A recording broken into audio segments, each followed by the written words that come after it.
Hello and welcome back to the Golden Fanfics. I hope you enjoyed today's very special video. What if Deku was Spider-Man? Made by Bastion Lights. And the story will be linked in the description like always. So leave a like, subscribe, and comment for another part. Now let's get into the fanfic. The Amazing Deku. Chapter 61. Several hours have passed since the final blow was dealt. The drone Creati sent has reached the mainland, giving the heroes info on what happened. A team arrives on the island, concluding the battle to help rescue and heal the students after their climactic battle. The villains Hoyo Makihara, Karuka Hasaki, and Chijuro Kan are arrested and taken back. While the damage wouldn't disappear overnight, the students work hard to repair what they could in the following 2 weeks they had left before the Public Safety Commission would order their return. Finally finished, the students have all boarded a cruise ship that twilight heading to Japan. On the ship by the railing, Izuku leans forward to stare at the island. Next to him is Katsuki leaning back. I can't believe we went through all that. Yeah, well, believe it. Katsuki stares at the sky. His eyes show solemn forethought. Akin, Izuku asks turning to him, why did Kuri agree to join with you? What, he didn't tell you? No, and Momo didn't tell me either. I mean, doesn't he hate you? Katsuki sighs before he tells what he knows. That dumb alien knew that my quirk would work against those freaks, so he decided to lend a hand. Was that all? Katsuki can't continue after that. Instead, he remains silent. Mr. Deku. Bakugo. Kitsuma and Miharu come running for the boat, waving and crying tears of joy. You did it. You saved everyone. You stopped those bad guys. You know it. Katsuki shouts back, grinning with a thumbs up. Elsewhere on the ship the rest of the class waves to the kids. Kitsuma. Izuku shouts, catching the boys' attention. Remember what I said. I'll see you at UA one day. And as the ship takes Izuku and his class away, Kitsuma becomes surprised as he remembers what the Spider Boy told him. I can be a hero, he then smiles with a nod, determined to not make the teen a liar. Further and further the ship travels, until the island disappears. Smiling with accomplishment for the next generation, Izuku heads to the upper deck. There, Momo leans against the railing facing the bow, as if waiting for him to join her. Doing so to her right, he stretches an arm around to hug her close. What an ordeal that's been. It has, Momo says while leaning on his shoulder.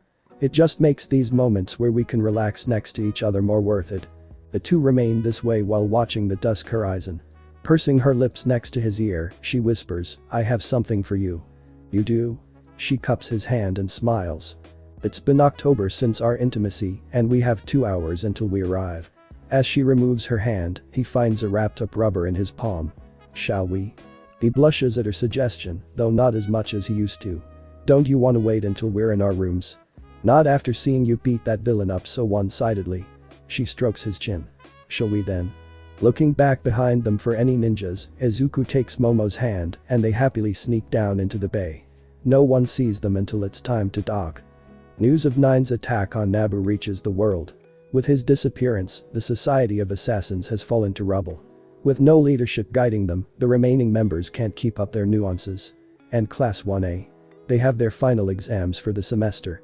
But let's take a moment to look at serious events that have taken place while the world has been distracted by these kids. 2 days after Nine's death. It's a bright and sunny day over at Ika City. Atop a hill, a lone man stands looming down at everything. He adjusts his suit as his cyan hair shines in the solar light. This man has a mission. So, your leader called me here to have a chat. He asks, looking back at the purple and green hero behind him. That is what you think, yes, says the hero slide and go. He holds out a phone. Must you call me in such a dismembered manner? I might make you disappear. The voice speaks on the other line. So serious you are. And good morning to you too, says Tamura on his end, glaring at the device. Now, don't be like that, we used to have a partnership in selling products, remember? But, I guess that part of your life's over, Tamura Shigaraki. Tamura grinds on his teeth. What can I do for you to make you call me all the way out here? You received my message? He holds up a severed finger. I did. Why do you have Jiren's fingers? Over in the highest tower of Deka City is the man on the phone, leaning back on a desk while sipping from a glass of wine. It seemed to be the best course of action to garnering your attention, as the leader of the almost defunct villain alliance. I am Re Destro, Grand Commander of the Meta Liberation Army. So, Mr. Grand Commander, just what in your plans do you need to place fingers of my book, keep in areas of my previous actions for Toga to find for? To anger you?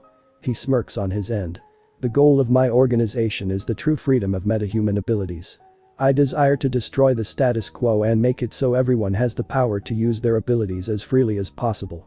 How about fast forwarding to the part where you threatened me to tell me this? Yeah, you must really care about him. Despite missing pieces, he kept quiet about everything. That's some truly amazing loyalty there. He takes a sip of his wine. My army of 116,516 followers is ready to finally take action. The day has come where we no longer need to remain in hiding.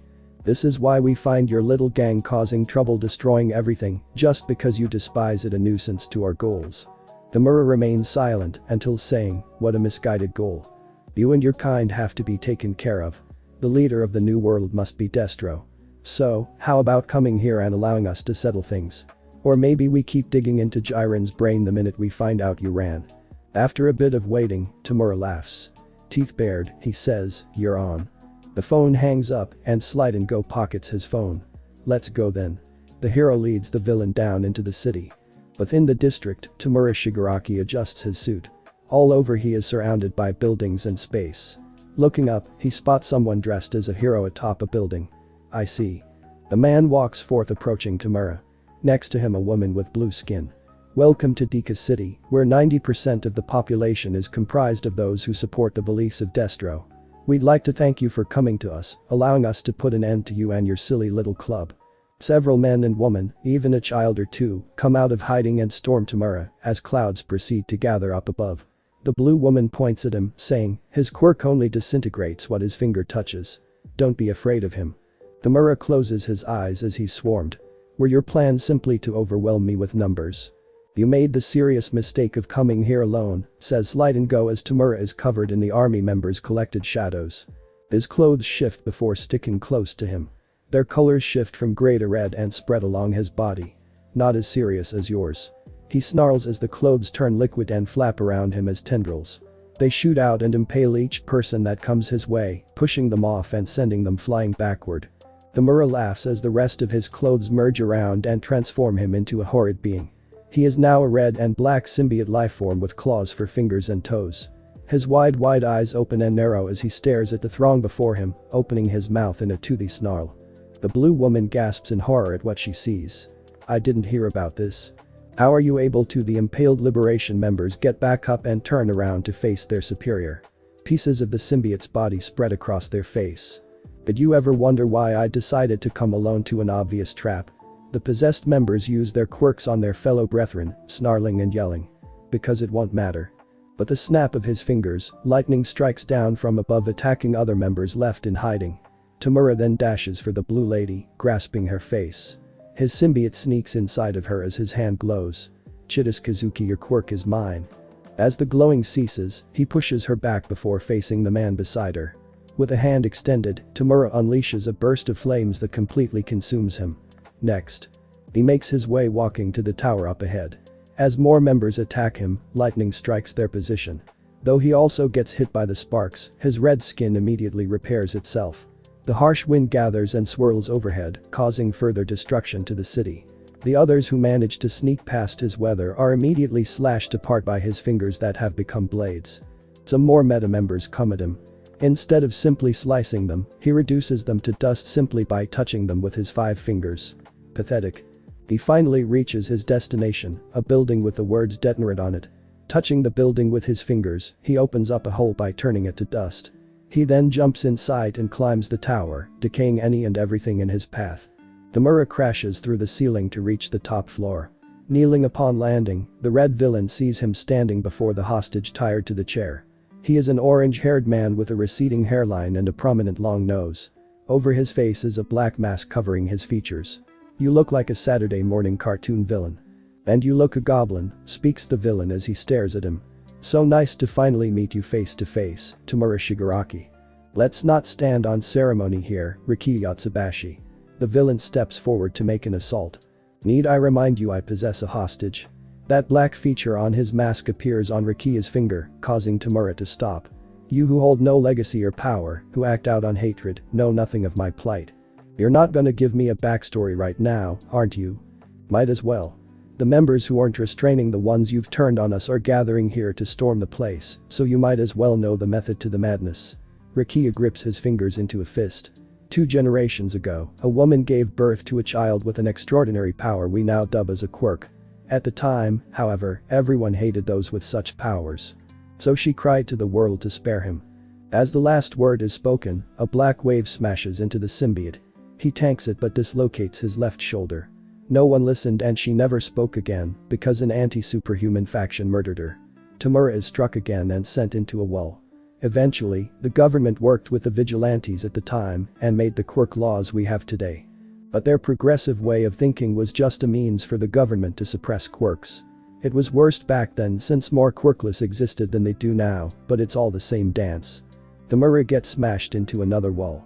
If the masses cannot express themselves fully, they'll never truly be free. Destro even once said, "This is not the world my mother wished," and created the Metal Liberation Army as a result. Mother? A fist collides with his face. That's right. I am Chikara's son. His will lives in me. Tamura's head is gripped. This army exists and is run by the inheritor of that will. What does some no-name villain made to be all-for-one stooge have in comparison? Tamura stretches his hand to grab Rukia's, who grips his whole arm. My quirk turns stress into power. Recounting that story and taking in all the members of my organization you killed have multiplied it. With a single motion, he rips off Tamura's arm. With my power and a hostage, you don't stand a chance. Rukia's hand immediately grows from that socket, which turns into an axe. That bloodied weapon slashes, cutting into Rukia's arm. The Grand Commander groans as he feels his attack pierce through his stress. With the sudden pain, he drops Tamura, stepping back to avoid future danger. He grew his arm back. But what is this thing? Uprighting himself, Tamura snarls, staring at the man in front of him. I'm not going to lie, coming here, freeing Jiren was secondary. I came here primarily for you. He raises his right hand, a ball of sorts slowly forming. This ball has yellow eyes and a mouth like Pac-Man. To understand just how you tick. He throws the item at Rukia, who immediately punches the ball. The result is an explosion. Such destruction wrecks the building's peak, and from the dust clouds, Tamura leaps out with Jiren in his arm. He touches the building with his other hand, the structure slowly dispersing into decaying dust. Rukia explodes from its confines wrapped in his blackened stress. As he lands, electricity sparks overhead in the black clouds hovering. Tamura then speaks his mind. I despise this society as well, where the world has to rely on heroes. While our motivations follow different paths, we share the same pit stop. So instead of wasting your time fighting me, wouldn't it be more productive if we work as one? Disgruntled, Destro glares as his face gains a beak-like mask. It would be foolish to work with you and expect you to not betray me. Besides, there can't be 2 kings. 2 sons will only destroy everything they shine upon. His quirk collects into his palms. The hurricane swirls around them, trapping the red villain and the black hulk of a CEO in the eye. Those black tendrils of stress fire at Tamura, who takes a knee. With hands to the ground and a tentacle hoisting Jiren up, Deku rots away at the ground. All of Rukia's power is eradicated as a result, slowly spreading across the ground, turning it to sand. You're right, Rukia. That is why I killed the Society of Assassins Leader 9. Fear assembles onto Rukia as he pushes his quirk beyond its limit. Even still, Tamura decays away. Cracks slither through every inch of Rukia's quirk, destroying it. On the other side of the hurricane, the members of the Metal Liberation Army stand at the ready. Even with their quirks and equipment, Mother Nature still has them beat. All they can do is weigh and run away from the cracks slowly spreading on the ground. Decay continues to erode and destroy everything, including buildings and those too slow to run away. As the army steps back, the blinding dark winds of the hurricane disperse. All eyes focus on the apparent conclusion as the sky clears, the sun shining down on the battlefield like a stairway to heaven. There he stands as the victor, towering over his foe. Hadaro Shimura is out of his symbiote form with one hand held out and the other in his suit pocket. Below him is Rukia with torn clothes and a body that looks extremely dehydrated. His feet are gone as well, the stubs that are his legs left to bleed on the sandy floor. Victorious, he turns around to face the crowd of thousands. The CEO of Detonrit groans as he raises his head. You spared me, why? It's your last chance, Destro, he tells the man, turning his head as he speaks. Die now and never have your goals achieved, or give me full command and we'll destroy the status quo. A finger points up. Once I do that, you can do whatever you want with the pieces of society. The fact of the matter is, things cannot stay this way. Rukia coughs in between laughs. You're a cruel man, Shimura. Cruelty is a matter of perspective. Later. After the strangely one-sided battle, everything is eventually covered up. A group of terrorists who hated heroes attack the city, killing a few people before causing hundreds in damages. This becomes the official story. Right now, all members of the Metal Liberation Army have collected underground in an auditorium. Kadro stands before a crowd of his new army on stage. Behind him are the remaining members of his villain alliance. Dabi, Twice, Himiko, Mr. Compress, and Magni. Beside him is Rukia in a wheelchair. As Rukia goes on with the ceremony, Kadro snickers as he stares at his accomplishment. But really, he's listening to someone else in his earpiece. You've rebuilt your organization, I see. I'd be impressed if you did it on your own merit. You barely relied on the power he left you. It doesn't matter how you get somewhere, so long as you get there, he whispers back to Yujiko. Besides, now we can focus on our real goal instead of wasting time looking for soldiers. Still, you're hard-pressed to get what you need. 100,000 men, but this raw force still won't be enough to eradicate the status quo. Not if you don't know where to strike. Kadro glares deep into the crowd of thousands. His eyes pick out the images of a few heroes that have been likened to the MLA cause. One of these famous individuals is the hero Hawks. Of course, setting a trap doesn't hurt. December 5th. After concluding their end-of-term exam, some of the members of Class 1 and 1B are together in Heights Lounge conversing and just hanging out. Izuku sits on a couch looking at a series of notes he has written on the heroes in training from Class 1B. He's also adding notes to them while drawing a picture. Lizard Tail Cutter gives Tokage the power to split her body to pieces. Blades don't work on her, I bet. Ooh. He jumps from his seat at how close Itsuna's voice is, noting her head right behind him. That's a nice picture. Thanks, he tells her as her head returns to her neck. Hey guys, check this out. Setsuna says, calling over Tetsutetsu, Rin, and Ibara. Ooh. Rin turns to his page and notes his detailed drawing. Like a saintly scribe, you've immortalized me, Ibara speaks to Izuku, who blushes at the praise. How manly. I didn't think you were so good at drawing. This is Tetsutetsu. Yeah, Izuku begins, writing notes on quirks and sketching has always been a pastime of mine. Ioka watches with Momo at the attention the spider was receiving. The earphone girl smiles as he continues to show them more drawings and the details of their quirks. It's just like when they first met. I guess drawing was another thing he's good at, besides being a hero. Momo wordlessly agrees with her own smile. Her sound friend sneaks closer to her and whispers, of course, making you scream was the third thing he's good at. The rich heroine turns red. Please keep it to yourself. I already have. As more collect around him, Izuku jumps to the ceiling. Please, please. One at a time. He then lands upright facing his classmates. As glad as he is to have this much attention on him, it's far too much. Though thinking about it, he honestly is surprised that his life has become what it is now. Compared to this same time last year, he was just a quirkless loser no one wanted to be around. Now he's as popular as Katsuki was. Midoriya. He turns to Nito Monoma, one of the 5 he faced in his exam. Ordinarily, he has this cocky look on his face that belittles all others. Now, he seems confused. I think I finally figured out why you're such a strange character to this establishment. Confused, Izuku asks, what does that mean? What exactly is your quirk? His question lodges air in Izuku's throat. Of course, he would ask that. This also prompts others to pay attention. Setsuna even says, it's obvious, of course. He has a spider quirk. That's why he's Spider-Man. Actually, Ijiro speaks up now, that doesn't explain the electric parts. He can also fly and use black whips or something, Kimi says now. It's weird. Nito stares at his hand. I tried copying your quirk and I know I got something, but it was a blank. A blank? Asks Izuku. Itsuka Kendo steps forth to explain. Well, as you know, Nito's quirk is copy. He can copy quirks. But, there's a limit to it. Right. Yeah, he can only do it 5 or 10 minutes at a time, Izuku reasons aloud. Nito isn't exactly quiet. So you remembered after all. Nito says, his personality starting to leak out. But, I can only copy the quirk itself.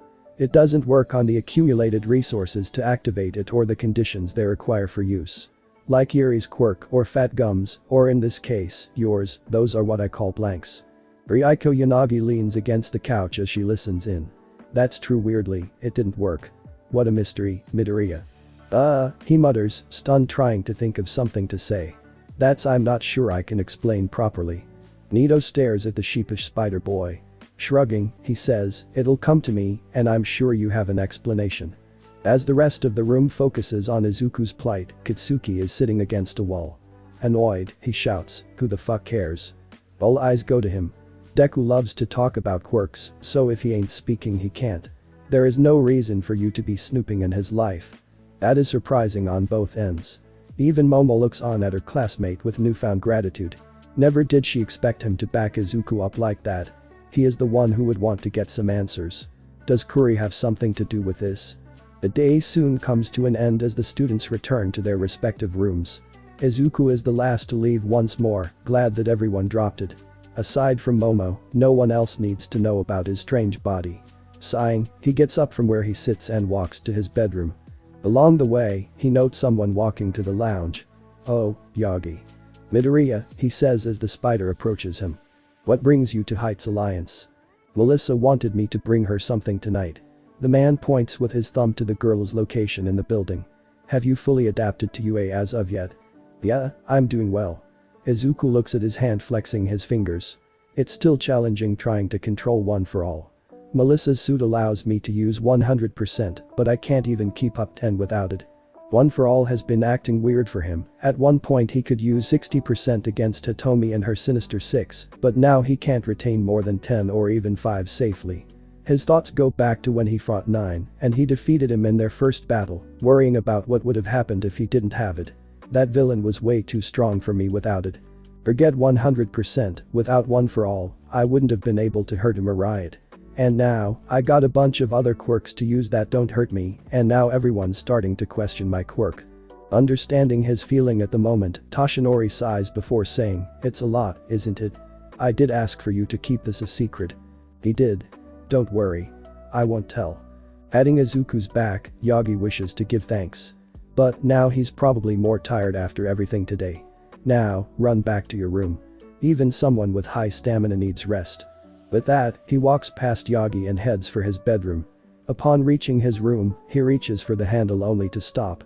An idea hits him before he makes his way to Momo's room on the girl's side. It would be fruitful to be with her for the moment. He knocks on the door. She then opens up, surprised to see him. I'm here.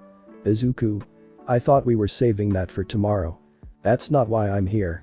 Izuku steps in as she closes the door and locks it, the two sitting on the bed together. How are you feeling? You were very upset when you lost to Kendo's team. Momo sighs through her nose, remembering when she was outmatched, outsmarted, and defeated by Itsuka. It's starting to become apparent that I can't handle close quarters combat. She disabled my weapons and kept me from taking action. She raises her head looking at him. In your notebook, do you have anything for me? That takes him off guard. You want my notes for improving your combat style? I do. I didn't before because I wanted to improve by myself, but now I feel I need outside help. Simply relying on weapons for battle won't work on long-range opponents like Hitomi, and Kendo will just knock aside my weapons and attack the areas not covered. Can't you use a gun or cannon? The cannon takes too many lipids, and it's risky using a gun without proper training. To be honest, I'm not even supposed to be using a gun, I only ever did as a last resort. Momo rubs her left shoulder while she speaks. The only time she has ever been successful with a gun was when she received that scar from that Naomu. Thinking, Izuku contemplates how to help her. He checks his notebook and begins to look through the extra pages. No, not here, let's go to my room.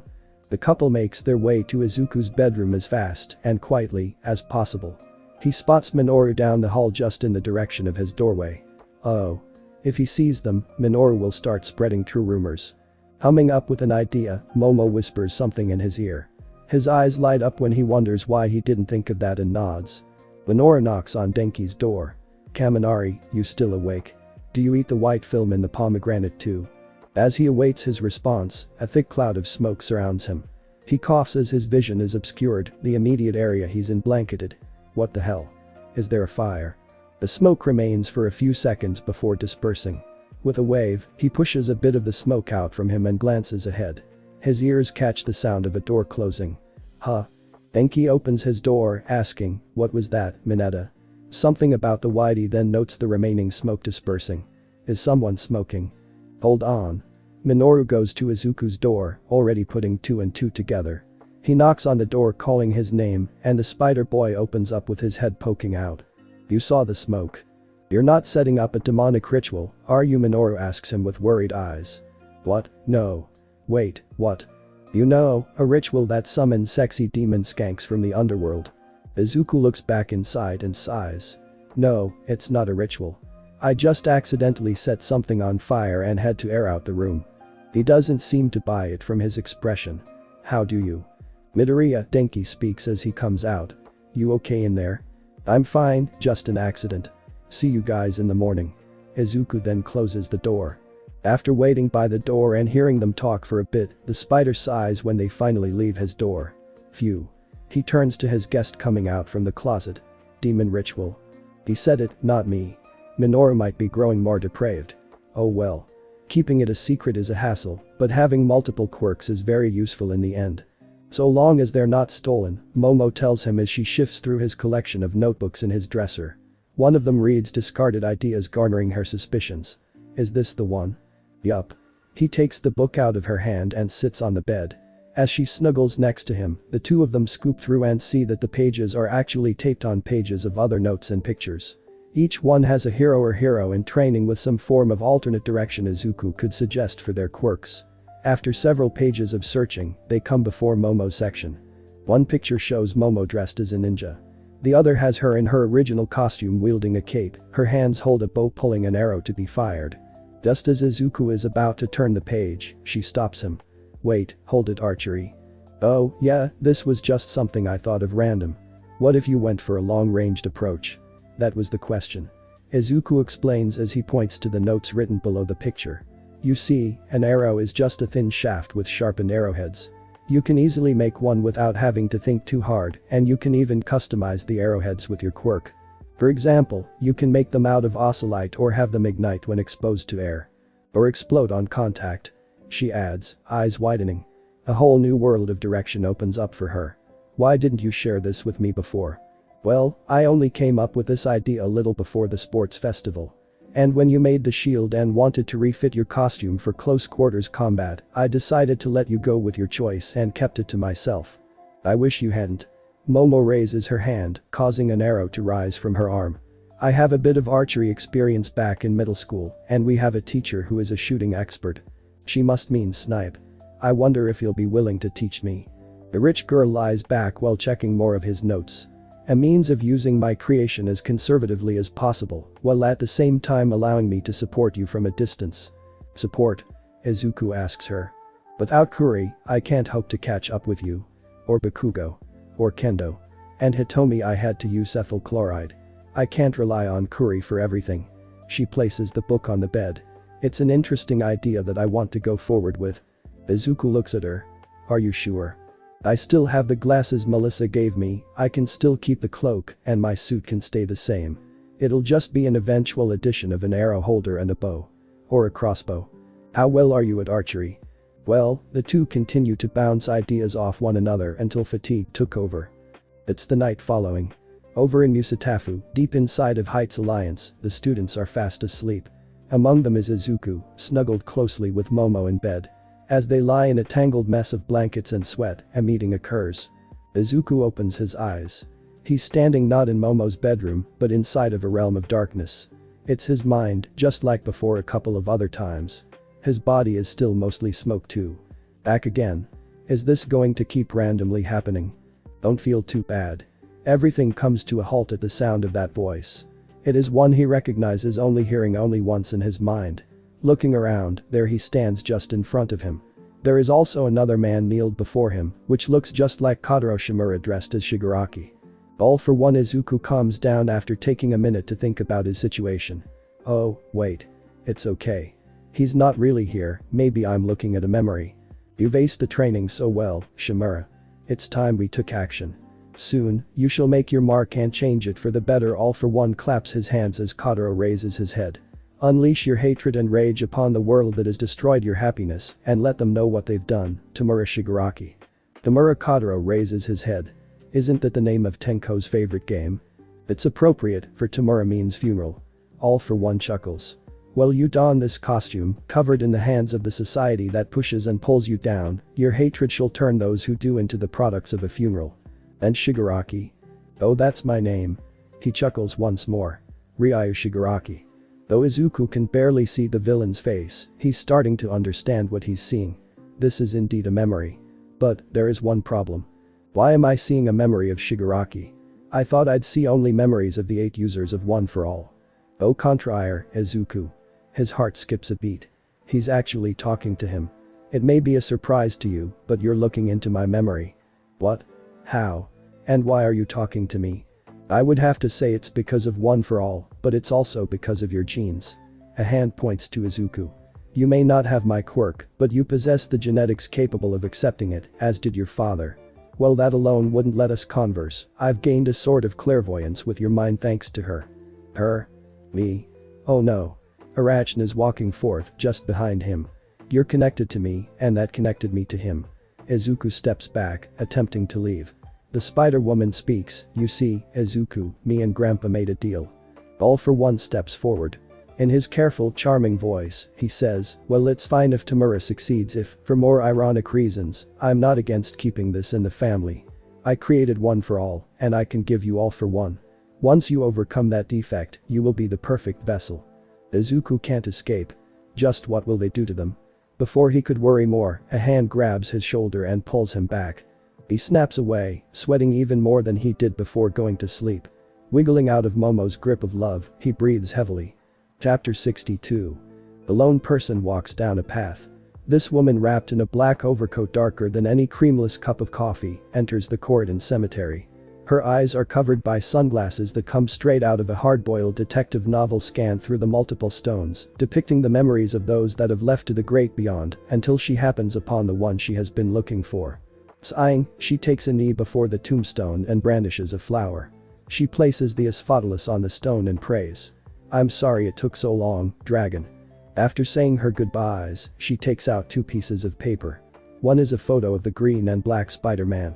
Now for you. It's the beginning of December. With exams over and more villains acting out, the students of UA's hero courses are part of work studies for several hero agencies.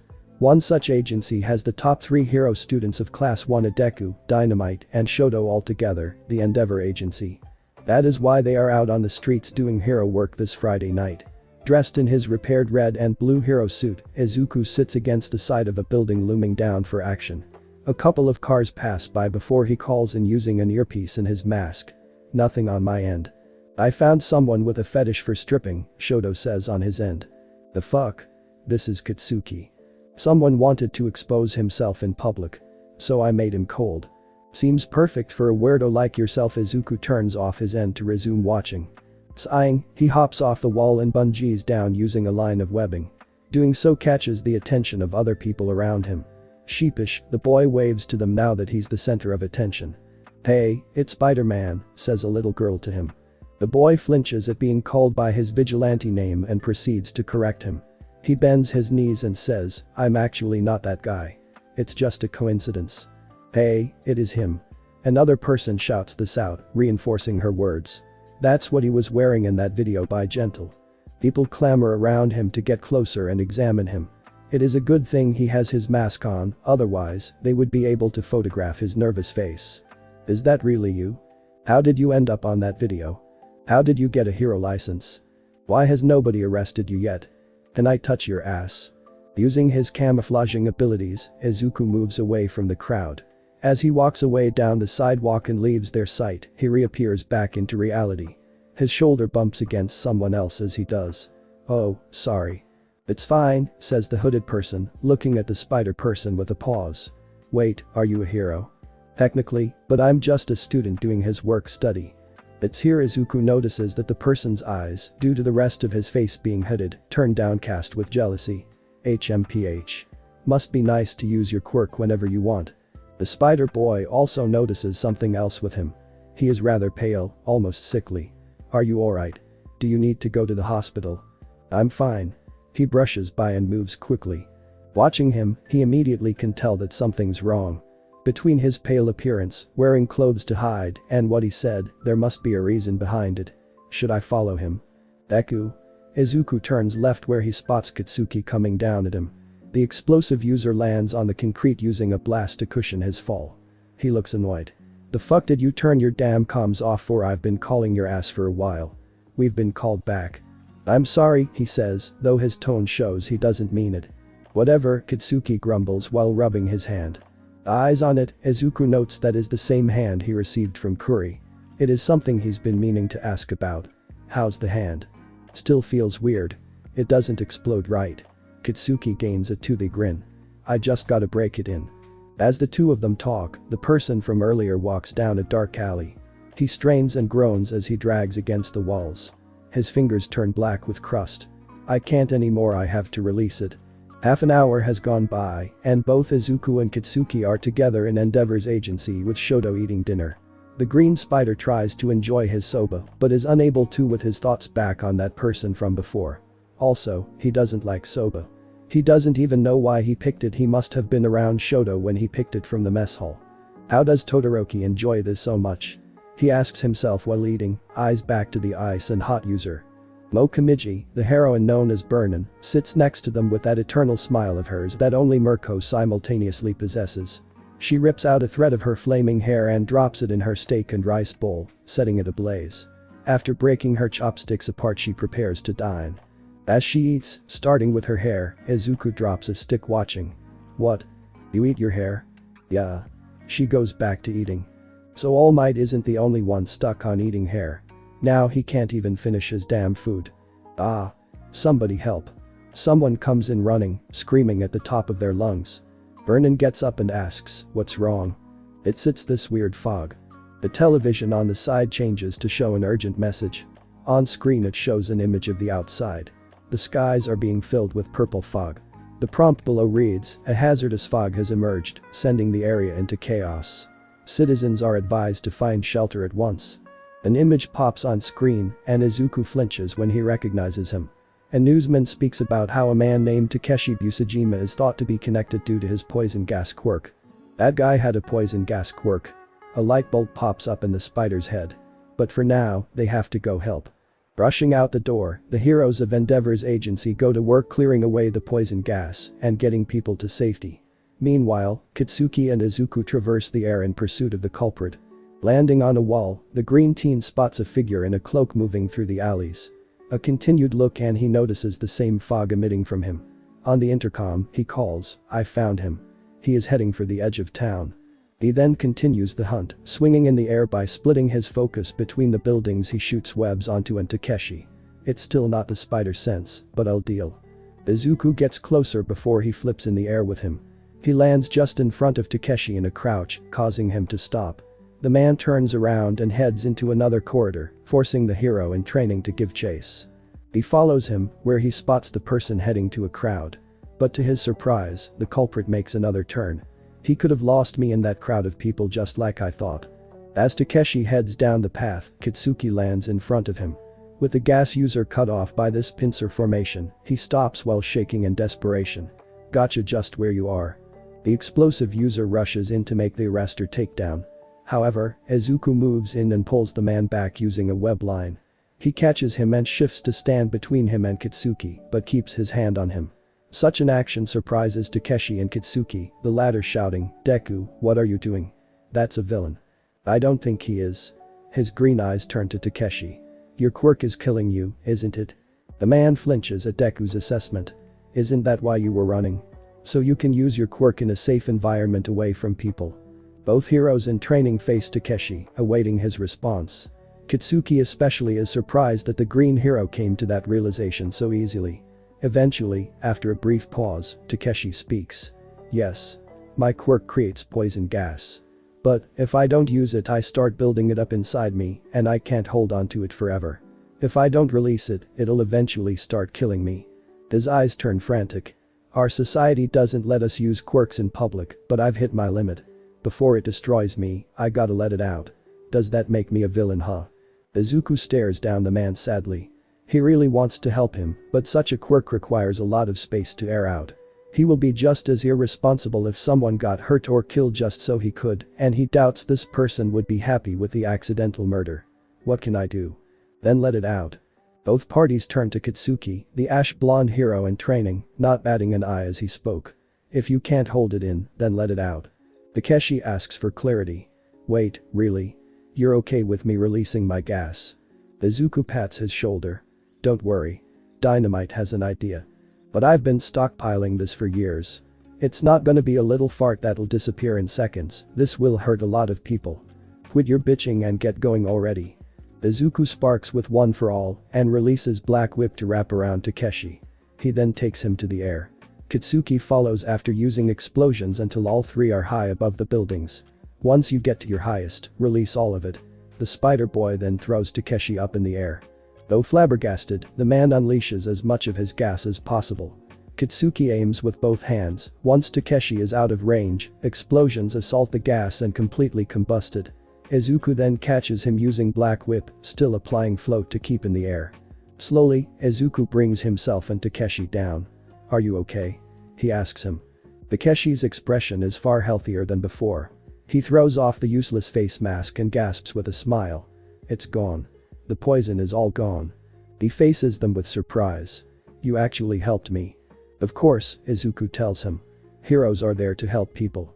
With tears in his eyes, he gleefully says, thank you, before running up to hug Kitsuki, to his annoyance. Afterward, they explain the situation to the authorities. Well, what he did could not be erased. Once the full story came out, he will receive a lighter sentence. Of course, that isn't the end of their troubles. Tomorrow at 10 a.m. Over at the Endeavor Agency, the heroes working there have gathered in the office space. The 30 sidekicks and trainees stand together as the eponymous hero steps forward. His face still sporting the scar from before, the flame hero stares down at the two young heroes in front of him, Dynamite and Deku. Good work out there, both of you, he tells them proudly. The two of you helped avert a crisis and brought an important matter to the public's eye. Shoto stares with disbelief. This doesn't line up at all with his father's personality. The same person who wanted to capture a rogue vigilante isn't treating a civilian using his quirk like a villain. All of this shock is making the red in his eye veins visible. Tensions are still high due to All Might's retirement and Shigaraki's gang still out there, he speaks with conviction. The last thing we need is to turn the public against us. Now Shoto relaxes a little. He hasn't changed that much. Endeavor turns his back to the young ones. Due to the nature of this event, the media wishes to speak about this. And, one Chidis Kazuki wants to interview the ones who were with Takeshi Busujima. Eh? The two in question flinch in response at that. Vernon steps forth. Sir, I don't think that's a good idea. Maybe, but they don't have a real choice. They don't go, people will make up stories without caring what the truth is. Oh, man, Izuku mutters as he drops his shoulders. I don't know if I can go on public television. People already think I'm Spider-Man, and a lot of problems and annoyance will come if more people know. Then again, they already believe I am and might not care. They could even just focus on what happened and not bring it up. But if they do. More murmuring follows, enough to echo throughout the monolithic room. While the explosion user is annoyed and tries to ignore it, Endeavor and Vernon just remain quiet. Soon, Deku comes out of his thoughts and turns red looking at everyone as soon as it hits that his annoying habit took over. I was scaring you, wasn't I? Well, as stoic as he needs to, Endeavor says, you don't have to worry about them asking about your secret identity. The boss understood him. Shouts Vernon, flabbergasted yet still smiling. So long as you don't bring it up. That's not going to help. I'm not sure I can pull it off, Izuku mutters. I have no experience talking to the media. We didn't get that entertained class either, Bakugo grumbles with his arms crossed. Well, sort of. Those gauntlets are hard to cross over the chest. Vernon turns to Izuku. It's cool, kid. All you gotta do is imagine your audience in their underwear. That's a cliche, Izuku tells himself under his breath as he also crosses his arms. Due to where he's facing and the advice he just received, his danger sense turns on. What am I getting a warning for? Vernon retrieves her two fingers while Izuku holds his face. Don't fucking practice on me. I wasn't. Later that day. Dressed in a black and purple suit, Izuku stands within the news station with Kitsuki at his side. His associate is dressed in a yellow and black suit. The latter also has his hair groomed to be smooth, almost as if Best Jeanist was behind it. He's not happy about it. I can't fucking believe they made me do this again. Kitsuki growls as he prepares to go on national television. Just stay calm, Izuku tells himself as he mentally charges his emotions for what's to come. This is why he wears a mask. Endeavor out of uniform watches the teens deal with what's to come. Next to him is All Might, wearing his traditional yellow suit.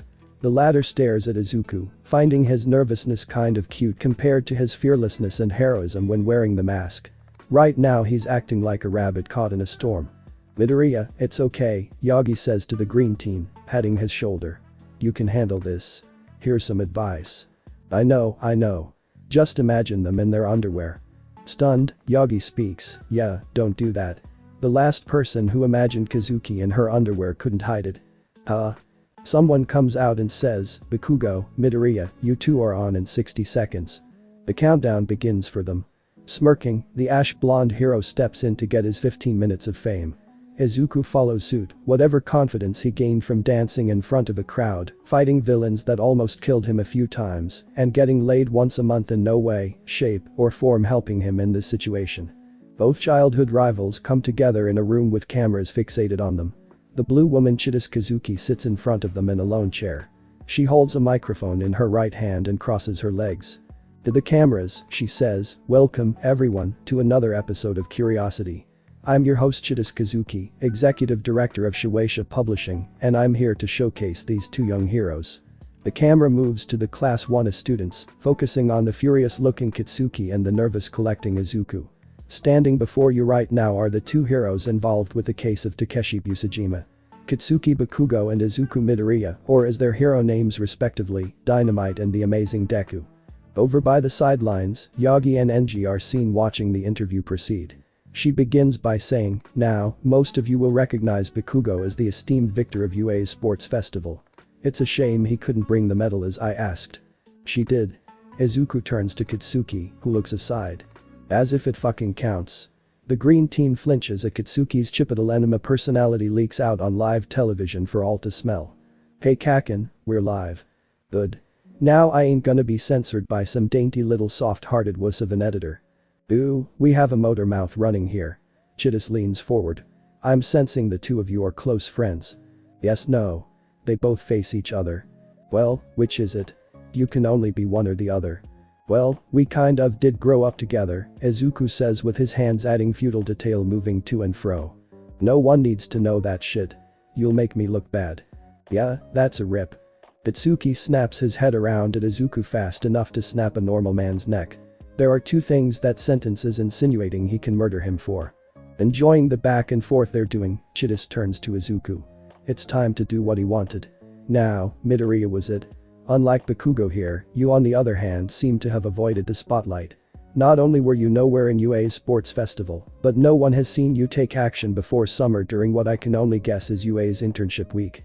Izuku becomes sheepish and red. You see, I guess I wasn't that important. Oh, but you were to him. Busujima personally was thankful to the violent-looking Grenadier and the All Might look-alike who rescued him. Grenadier Kitsuki barks. That's not even appropriate to what I looked like. All Might look-alike? Izuku asks, drowning out whatever his abrasive partner said. Wasn't that what you were going for? She asks, pointing to a video showing the two of them and other heroes from Endeavor's agency. Your costume's color scheme is completely reminiscent of All Might's Golden and Silver Age outfits. That is true, Izuku says as he smiles a bit. He is my inspiration to becoming a hero after all. Mine too, Deku, Kitsuki growls. But at least I'm not obsessive about it. I'm not obsessive. There's a room of special edition All Might merchandise back at the barracks that says otherwise. Now Izuku has the tomato impression. Kaken. Forgetting about her objective, Chidis decides to dig. A room? Wallpapers, a statue, even under Izuku grabs his mouth to keep him shut. He's just messing around. Kitsuki struggles to break free, once more forgetting how strong he is. The blue woman chuckles a little. Well, I asked because the colors made me think of All Might and your fighting style is not unlike him. But I guess if you've been his fan that deeply it makes sense you choose such a stylish outfit. It's just a shame you couldn't keep the other one. Well, he smiles at the compliment he got from Hatsume's hard-worked costume. That last comment makes him flinch. What does she mean by other one? Without following up on that, Chidis faces the likes of Kitsuki before she speaks. Usajima's poison gas quirk is listed as dangerous, but there was never a report of it being at all fatal to the user. How did you come to this conclusion? Once the green teen releases his hand, Kitsuki growls at him. He then focuses on Chidis, saying, I didn't know that. Deku figured it out, I just told him to let it go before I blew it up. Is that so? The mic is held before Izuku.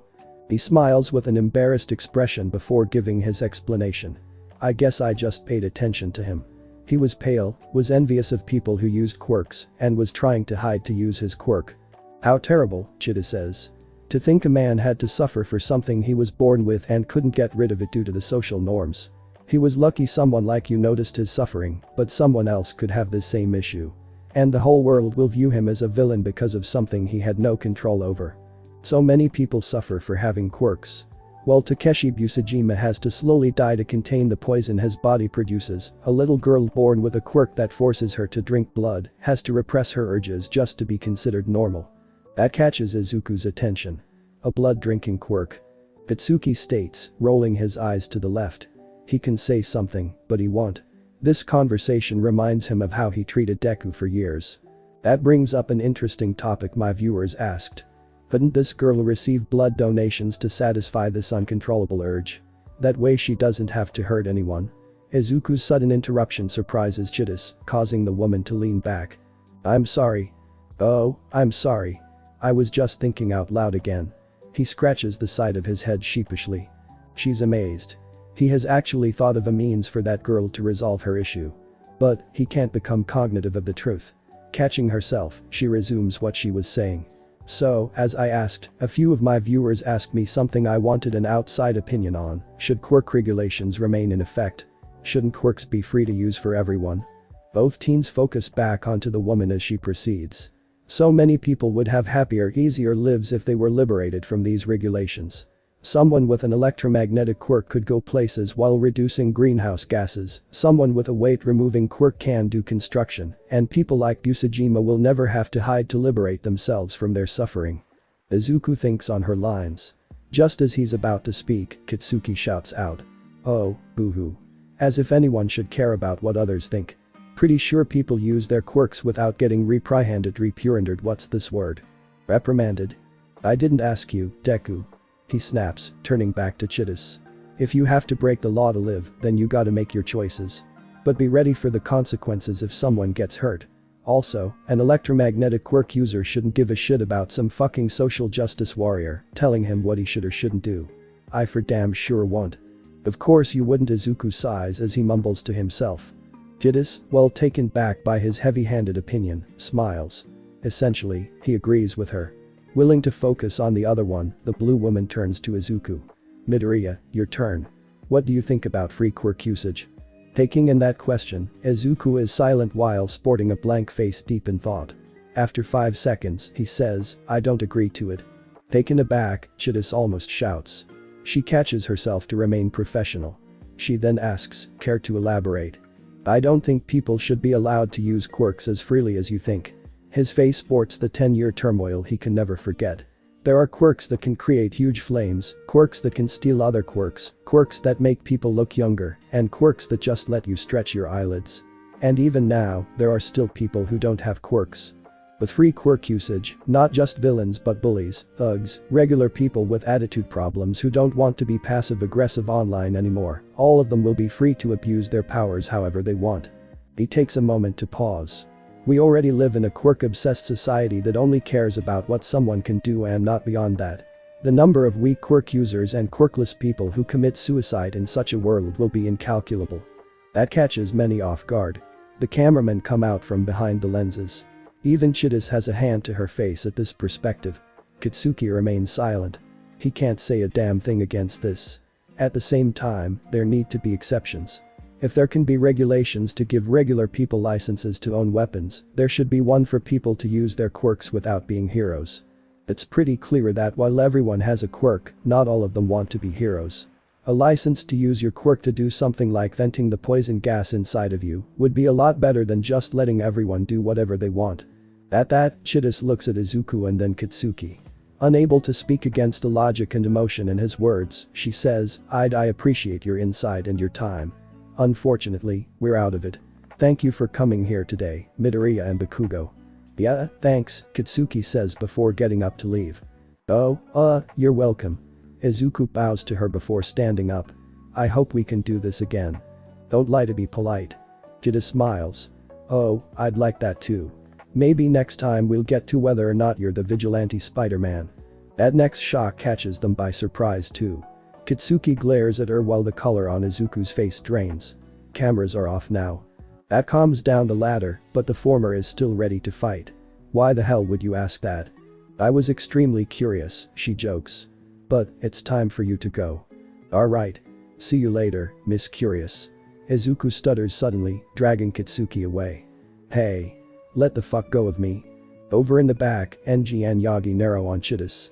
The former says, the camera's cut off just as she said the name. The latter sighs with relief. Elsewhere at the same time. Sitting inside the Hero Cafe from chapter 25, a familiar figure sits by the window. Silent and alone, she sips the remains of her Earl Grey, unable to plug her ears from everything those two teens said. She places her cup down before she mutters, just another pair of innocent minds brainwashed by the illusions they've been shown. With a raised finger she calls for her check, and following her payment she gets moving, leaving the cafe. Entering the night of Musatafu, she adjusts her mouth mask over her face before she heads toward the crowd. Oh well. That doesn't change the job. Second Omic. Aftermath. Pakin. Izuku shouts to Kitsuki as they head home in the back of the UA van. Deku? He shouts back. There, we shouted each other's names. Technically, how could you say those things on national television? Yeah, I know. I had to filter my ass so much. You call that a filter? Izuku mumbles this to himself. We were representing UA and heroes. Now they'll think we're foul-mouthed thugs. If they already think you're Spider-Man, it ain't like I can do worse. Izuku hangs his head at that. I don't care anyway. We're heroes, and they're not. What are they gonna do? Write a 5,000-word essay on their blogs so all 200 of their subscribers can flame us. Threaten our lives on the internet. Only losers would do that and get scared of them. As Kitsuki calms down, the car comes to UA. Besides, Four Eyes and Kirishima will be far more annoying than any of them. The nerd will be waving his arms like a robot telling us no and no, and Kirishima will just be saying how manly we were. The two teens step out with Yagi as their driver. While doing so, Izuku checks his phone. Kakin. What the hell do you want? The Emerald Spider shows him a picture on his phone. It's essentially a funny photo of Kitsuki as a buff dog in an interview. But that's on one side, the other shows him as a smaller dog crying because he was captured by a villain a year ago. He's steaming. Chapter 63. It's January the 3rd. The air of Japan has grown chilly. Atop a building, down at Hosu, Mandalay of the Wild Pussycat stands there looking out at the city. As she does, behind her are the heroes Deku, Shoto, and Dynamite walking up. Good, you're here, she says looking back at the trio. There is a glint in her eye seeing Izuku in his red and blue hero suit. Endeavor sent his best interns. Damn right. Kitsuki says loudly with a toothy grin. Shino shushes them. Here's the situation. She points to a building 2 blocks away. 3 villains inside of that building on the top floor there have trapped people inside. All 3 are members of Shigaraki's villain alliance. Who are they? Izuku asks her. Jin Bubegawara, Dabi, and Hitomi Yatsu. Learning of their names, Izuku flinches. Hitomi has been gone since Tama was shut down, so this will be their first reunion since he saw her there.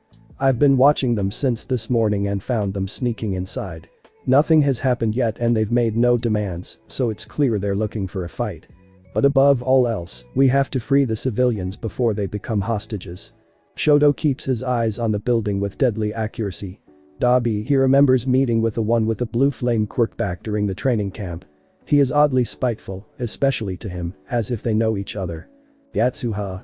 Kitsuki mutters, recalling the blue-haired girl back during his middle school days. Let's get going. Shino calms herself. I've called for backup just in case, but we have to go in quietly. Dynamite, you and Deku will take the left of the building and sneak in through the back without letting them see you. Shoto, go in from the front and draw their attention. We go in 5 minutes. All 3 nod to wordlessly agree with the plan before making their move.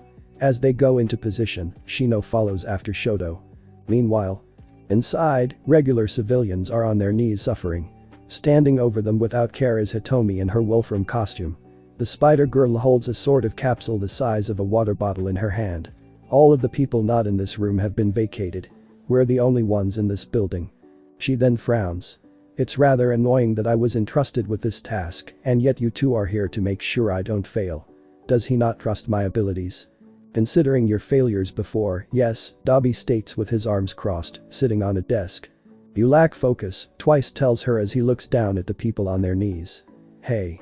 No sneaking off. Like you've done better. She aggressively points at Twice. What have you done without the help of that old man? I've done plenty. Of nothing. And I suppose you have your own achievements you wish to brag about. Her eyes go to Dobby. Losers brag, is his response, like muscular or most heroes. And you. One of her tentacles slams into a desk. Oh ho, you think you're cute. Bitch, I'm adorable. Not as much as your little brother. Dobby's mouth slightly lowers. Hitomi brings a tentacle to his face. I'll explain the part of diving into your background later, but those damn heroes should be here any moment. Twice turns back to Dobby. You got an adorable brother. Shut up. Hitomi then flinches, her spider sense activating. They're here. Twice, proceed with the plan. Why, here you go. From his hand, he creates a doppelganger of the wolf spider lady with outer tentacles. She climbs the walls and heads for the ceiling. Outside, Shoto uses his quirk to freeze open the door before kicking it down. He then rushes inside. Heading up to the appropriate floor, he comes to the hallway before standing just outside the door. Following behind, Shino uses hand signals to send him into hiding before she opens up and steps in to view the situation. She pulls out her tranquilizing pistol in the meantime. Hitomi narrows her attention to the cat heroine, stating, well, look at the cat bringing herself into danger. I wish I knew what that meant, is Twice's response. You're back to crime already, Wolfram. Shino prepares herself, eyeing Hitomi and the strange red item in her hand.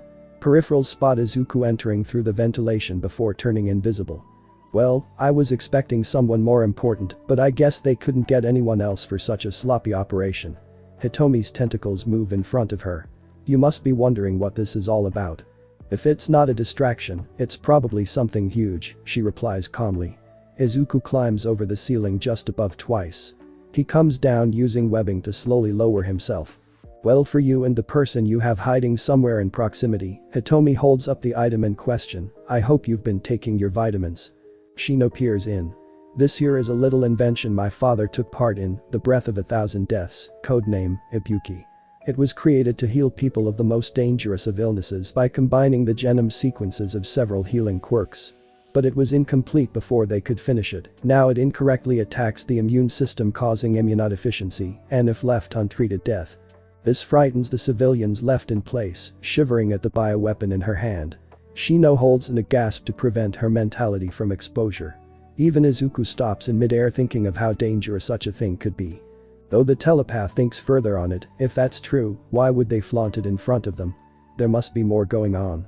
So remaining quiet, she listens in while telling her fellow assistants, be ready to free the people when I give the word. You're crazy, she shouts. Do you really think you can get away with this? You'll be contaminated as well. As if a stellar, superior, sophisticate like myself would carry around something this dangerous without a vaccine. But now you tell us, Twice mumbles, just as Izuku lands quietly behind him. He karate chops Twice in the neck and catches him just as he falls unconscious, before laying him on the floor. Of course, my body is far too healthy to die from such a weapon, but that can't be said about them. Fingers tap against the capsule. Just one snap and this entire floor will be the epicenter of the Red Plague. You can't. Once you heroes collect and rescue these people, you'll be infected and spread it to other heroes.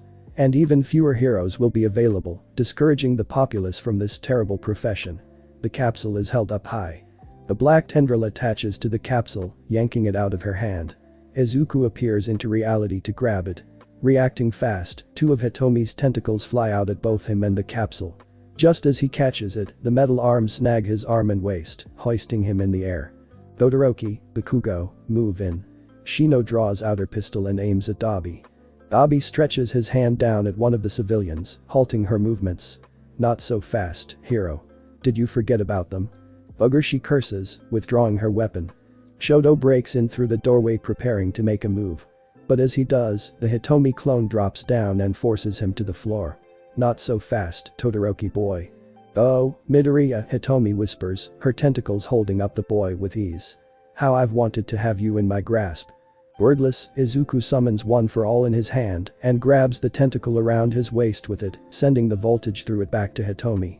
She screams out in pain as her grip loosens, allowing Izuku to rip himself free. "I gotta be careful not to crack it." Dabi quickly looks back to see what happened, leaving Mandalay enough time to aim her pistol at the man. Without looking, he moves out of the way of her sight, causing her tranquilizer dart to miss. She then jumps away, avoiding the blue flames that came her way. Shoto erupts flames from his left half, forcing the clone to jump away and avoid cremation. He twists himself, swiping his right hand to release a pillar of ice from the frost he produced. "We have to do something to protect the hostages." Izuku, smokescreen. Following Shino's words, Izuku produces a cloud of smoke while remaining knelt.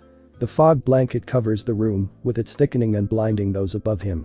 Mandalay on her hand and knees broadcasts her message to the civilians. "Everyone, move to the exit. Crawl to avoid the smoke." Following her lead, everyone crawls as fast as they can to the exit where she has rushed to. With his work done, Izuku stands back up to return to combat. His senses kick in when he sees a blast of flames coming his way. But since he can't move, otherwise someone could get caught in the stream, he pumps One for All into his fist and punches. The Air Force Maid disperses most of the flames, but enough scorches his shoulder, knuckle, and forearm. He also ends up dropping the capsule. Dabi laughs as the wind hits him slightly. "Good for me, that was a light burst. Time for the big one." He attempts a bigger blast, only to get hit by pellets of explosions from above. From up high, Kitsuki screams, "Die," while blasting them with his AP shot. Shoto watches as the clone Hitomi comes at him from above. Catching her shadow, he releases another pillar of ice. She lands on it as it forms and jumps off to avoid being frozen, just as her senses kick off again. A blast of fire sears through the air and everything in its path, including the ceiling and the clone. She falls to the floor and splashes. As Izuku rests his burnt arm, the tentacles fly out and strike him in the stomach to knock him over. The canister of the bioweapon leaks its forbidden essence, catching his spider sense. Uh-oh. He rolls away before he could be contaminated. He then fires webbing at the capsule, concealing it. That's not gonna hold. The tentacles grab hold of Izuku and slam him through the floor. Hitomi then jumps in after him. Itsuki finishes his assault before landing, just to see that Dabi is dissolving. "The fuck? Not bad for a brainwashed brat," Dabi says before he disperses. Itsuki and Shoto then look over at the leaking capsule covered in webbing. Despite Izuku's shooting, it's still leaking out. The ice fire user says, "I better freeze that." "Too late for that, icy hot." Kitsuki barks, aiming with his grenade gauntlet. All the muggles are gone, so no one will mind a little collateral damage. Muggles? Dad likes Harry Potter. Ignoring that for a moment, Shoto clenches his left fist as his right side cools the area around him. He then heats himself to his limit. Flash freeze heatwave. The two combine their attacks into an explosive fire blast. The reckless attack utterly eradicates the capsule, as well as everything behind it, including the wall. After this strike, all that is left is the flames produced by the destruction. Outside with the civilians, Mandalay spots the explosion. She breathes a sigh of relief. Those two wouldn't attack so recklessly. They must have been trying to destroy the virus. Back inside, after Izuku is sent to the lower floor, the green team rolls before flipping back to his feet. Hitomi lands down to attack him, using her tentacles to impale him.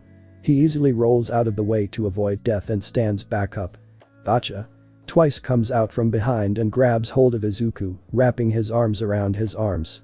"Wait a minute. Why didn't my danger sense warn me?" He struggles for a bit trying to break free, only to find that Twice is stronger than he took initially. Good work, Twice. Hitomi glares at Izuku before pulling out a syringe-like gun. Now for the real plan. Real plan? He'd use One for All, but he still wants to understand what exactly she is planning.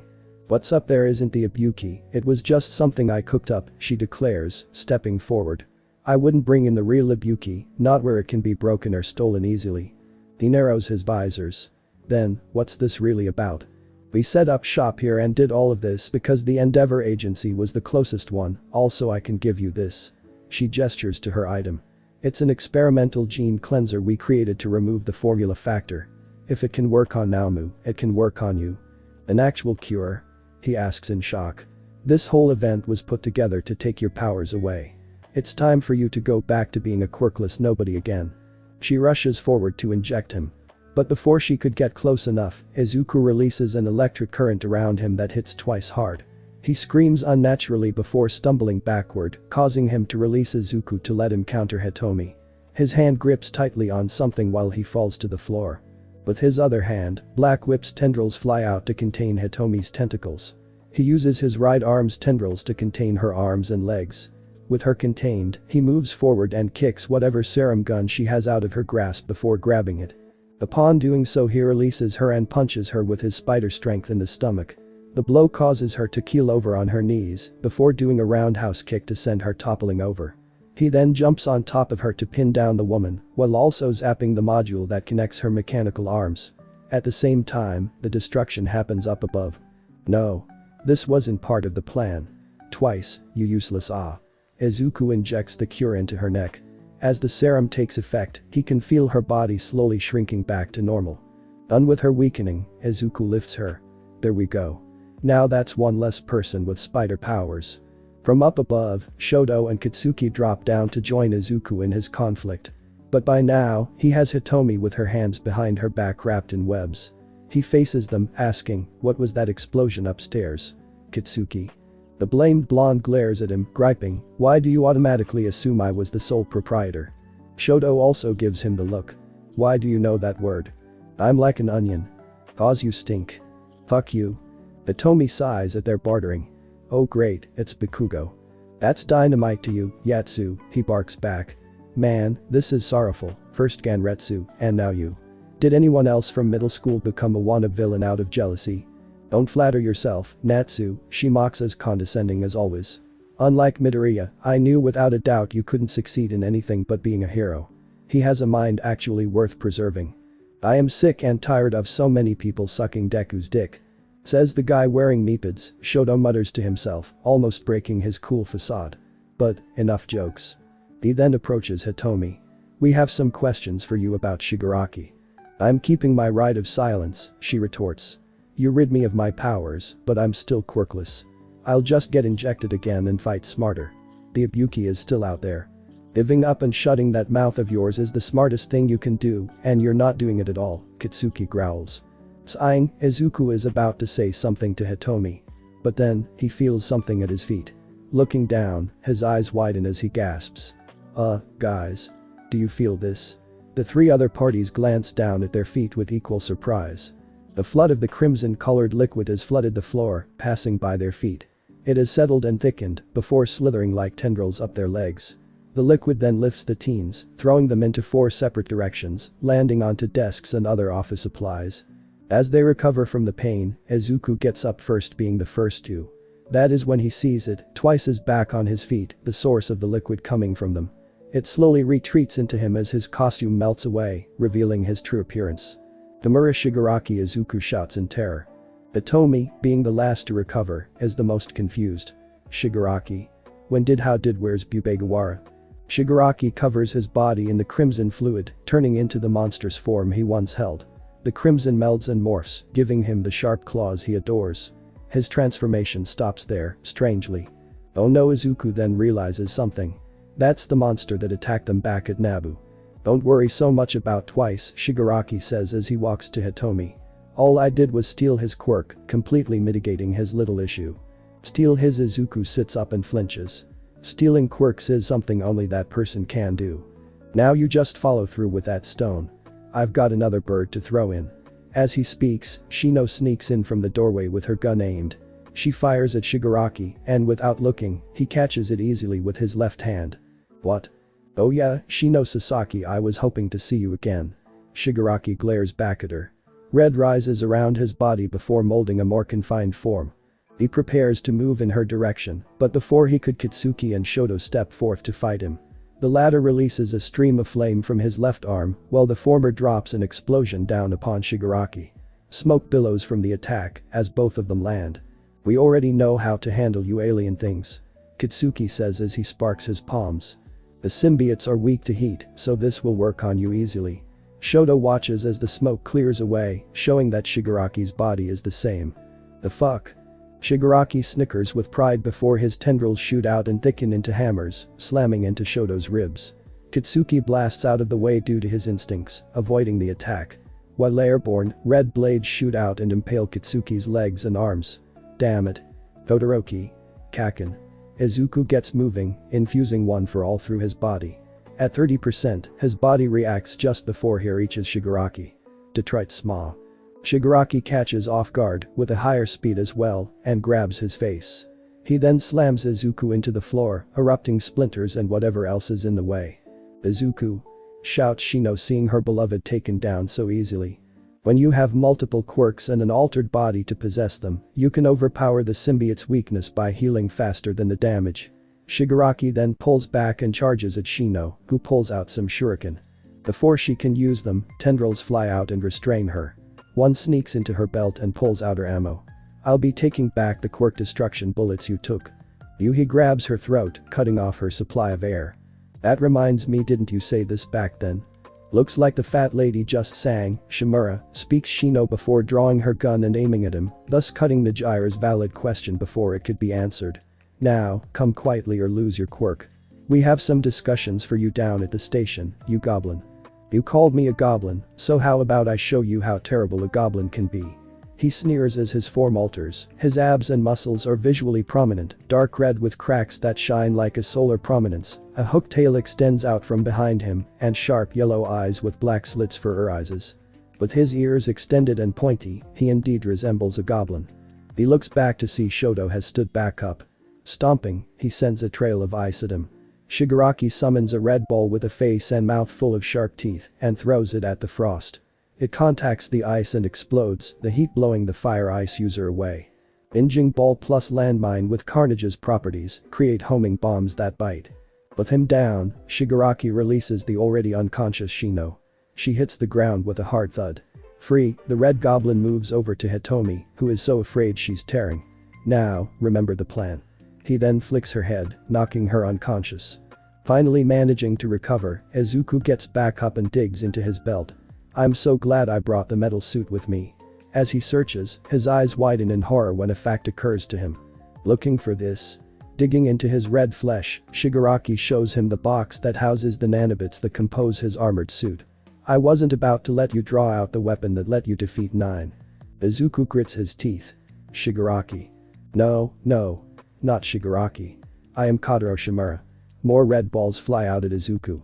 The spider boy fires lightning blasts at them, but that leaves him open to an axe impaling his stomach. Shimura then lunges forward and slams him through a wall. While at close range, Izuku spreads one for all through his body, spitting up blood as a result, while Shimura slams another bomb at Izuku's chest. The explosion caps wide across the air. From it flies Izuku, who forces himself to recover. With his black whip, he swings from that building across the air to recover using the momentum. Why isn't my danger sense warning me? The only time it stays off is when someone I don't consider a threat comes to me. The only exception was. No time left to realize the truth as Shimura bursts through the hole, following Izuku out into the quickly blackening skies. If he has multiple quirks, then he must have all for one, but for how long? One for all sparks through his body as he clashes with the symbiote wielder, engaging in a hand-to-hand grapple. Even as they fall, the energy of his quirk contacts Shimura's hands. Izuku notices that despite his recovery speed, the damage is still building up. Shimura's right leg slams into Izuku's ribs, sending him flying skyward and knocking the wind out of him. Despite that, the spider team manages to pull himself together and stop in the air using float. Heads up. Alerted by his opponent, the spider looks up and spots several of those mouthball bombs that have surrounded him. When did he have time to do this? No, don't think. Just do.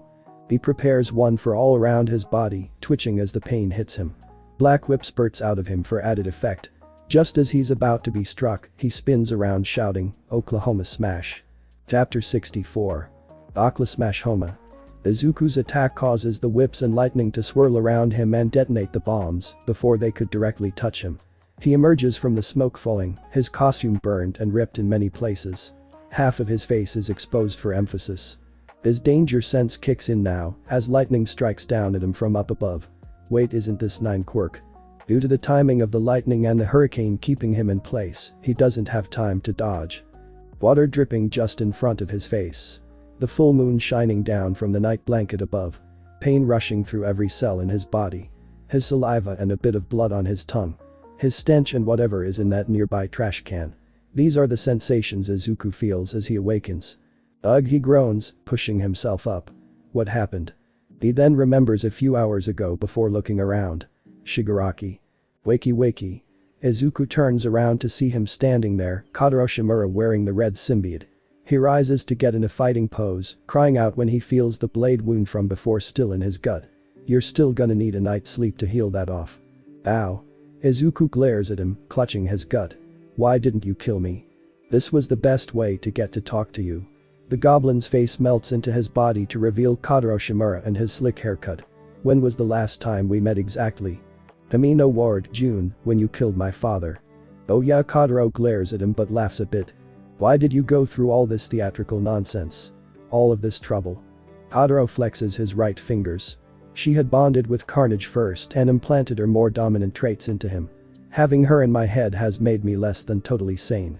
At the same time, it's told me everything she knows about you. Carnage? Izuku repeats as he looks at him. That must be the name of the symbiote. You're a smart kid, so I know you'll understand me when I tell you the problem with society. He proceeds to talk. We live in a superhuman society. Everyone is born with amazing power, some better than others, and in your case nothing at all. He feels himself getting hit there. But because everyone is born with a gun, the government puts up restrictions so only heroes can use those guns so willy-nilly. Sadly, criminals don't follow the rules, forcing the masses to rely on these heroes for every little problem and putting these regular people on pedestals like gods. Everyone puts their faith and hopes in these gods, so when they fall short they will mercilessly berate them. Izuku doesn't feel his body working any better now. At the same time, he's getting annoyed with all these villain speeches. That doesn't answer why you're here talking to me like you want me on your side. Because you and I are alike. No, we're not, you're a murderer. Well, to each his own. Kotaro turns back to the spider boy. I was an orphan so my mother could be a hero without strings attached. And I hated her for that. But deep down, she was also a victim. She felt she had to because the needs of the many outweighed the needs of the few. In the recesses of Izuku's mind, Nana raises her head listening in. You, on the other hand, became a vigilante because you blamed yourself for that girl's death. That led you on the wrong side of the law for a bit until you impressed them enough to become a hero. That's when All Might gave you one for all. All 8 personalities flinch at that statement. You knew. Kotaro slashes the air in front of Izuku, knocking off pieces of his hair. Let me finish. After a brief calm down, the red villain speaks. Spider-Man, you chose the wrong path. You may think being a hero is noble, but many don't care about the few. Heroes are fools who waste their lives saving selfish strangers who will turn on you heroes the minute you screw up. That's not. Izuku pauses, remembering where there is some truth. So many used to dislike him for being a vigilante and even believe him to be part of the villain alliance back during the muscular incident. Hell, there's a woman on TV who constantly harasses him even after he got his license. Told ya. Kotaro steps closer. They envy heroes for being who they couldn't, so more than seeing you save someone they want to see you fail. Despite everything you've done, once you screw up, they will hate you. And they'll never see you the same way again. He then slaps Izuku's moist head. You get it? Taking a minute to think about it, Izuku looks up at him. Is that why I'm here? You want me to sympathize with you? You already do. Kotaro laughs. Now, this is what's going to happen, you are going to be rescued by your comrades. After that, well, you'll quit being a hero and run away from heroics for the rest of your life. Why would I do that? Izuku shouts, his body slowly sparking with one for all.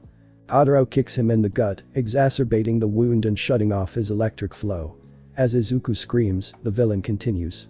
Without your armor, you can't use one for all to its full potential and not die, and I possess all for one, other powerful quirks, a symbiote more powerful than yours, and an army waiting to destroy this hero society later this January.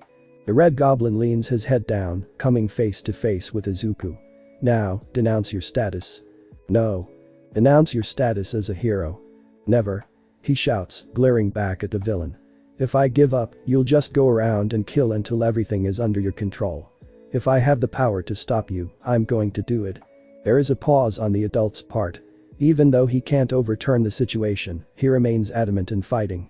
He is a hero true and true. I guess it was stupid of me to try and stop you. Through words. Kadaro stands taller, scuffing. Luckily, I have a little date set up with Inko Midoriya. His heart clenches at Kadaro's statement. What do you mean? Crimson tendrils worm off of his body before dissolving or going back inside of him. Kadaro snarls into laughter before saying, I just realized that you're a minor, so asking you would be pointless. So let's have a chat, parent to parent. Kadaro waltz over to the edge of the roof like a pimp, two big wings with two smaller ones sprouting from his back. He flaps them before taking flight, leaving the boy. No. Wait. Izuku forces himself to stand, running to the edge after Kadaro. With his busted leg, he hobbles and stumbles, unable to go into a sprint. But by the time he reaches the edge, the villain has already taken off, causing the boy to drop face forward. His teeth gnash against each other as he pushes himself up. Tears bubble up with the fear of what will befall his mother. With his leg and stomach busted, he'll only get in the way. Kuri, please protect mom. He aims his fist up and fires a bolt of electricity to the skies.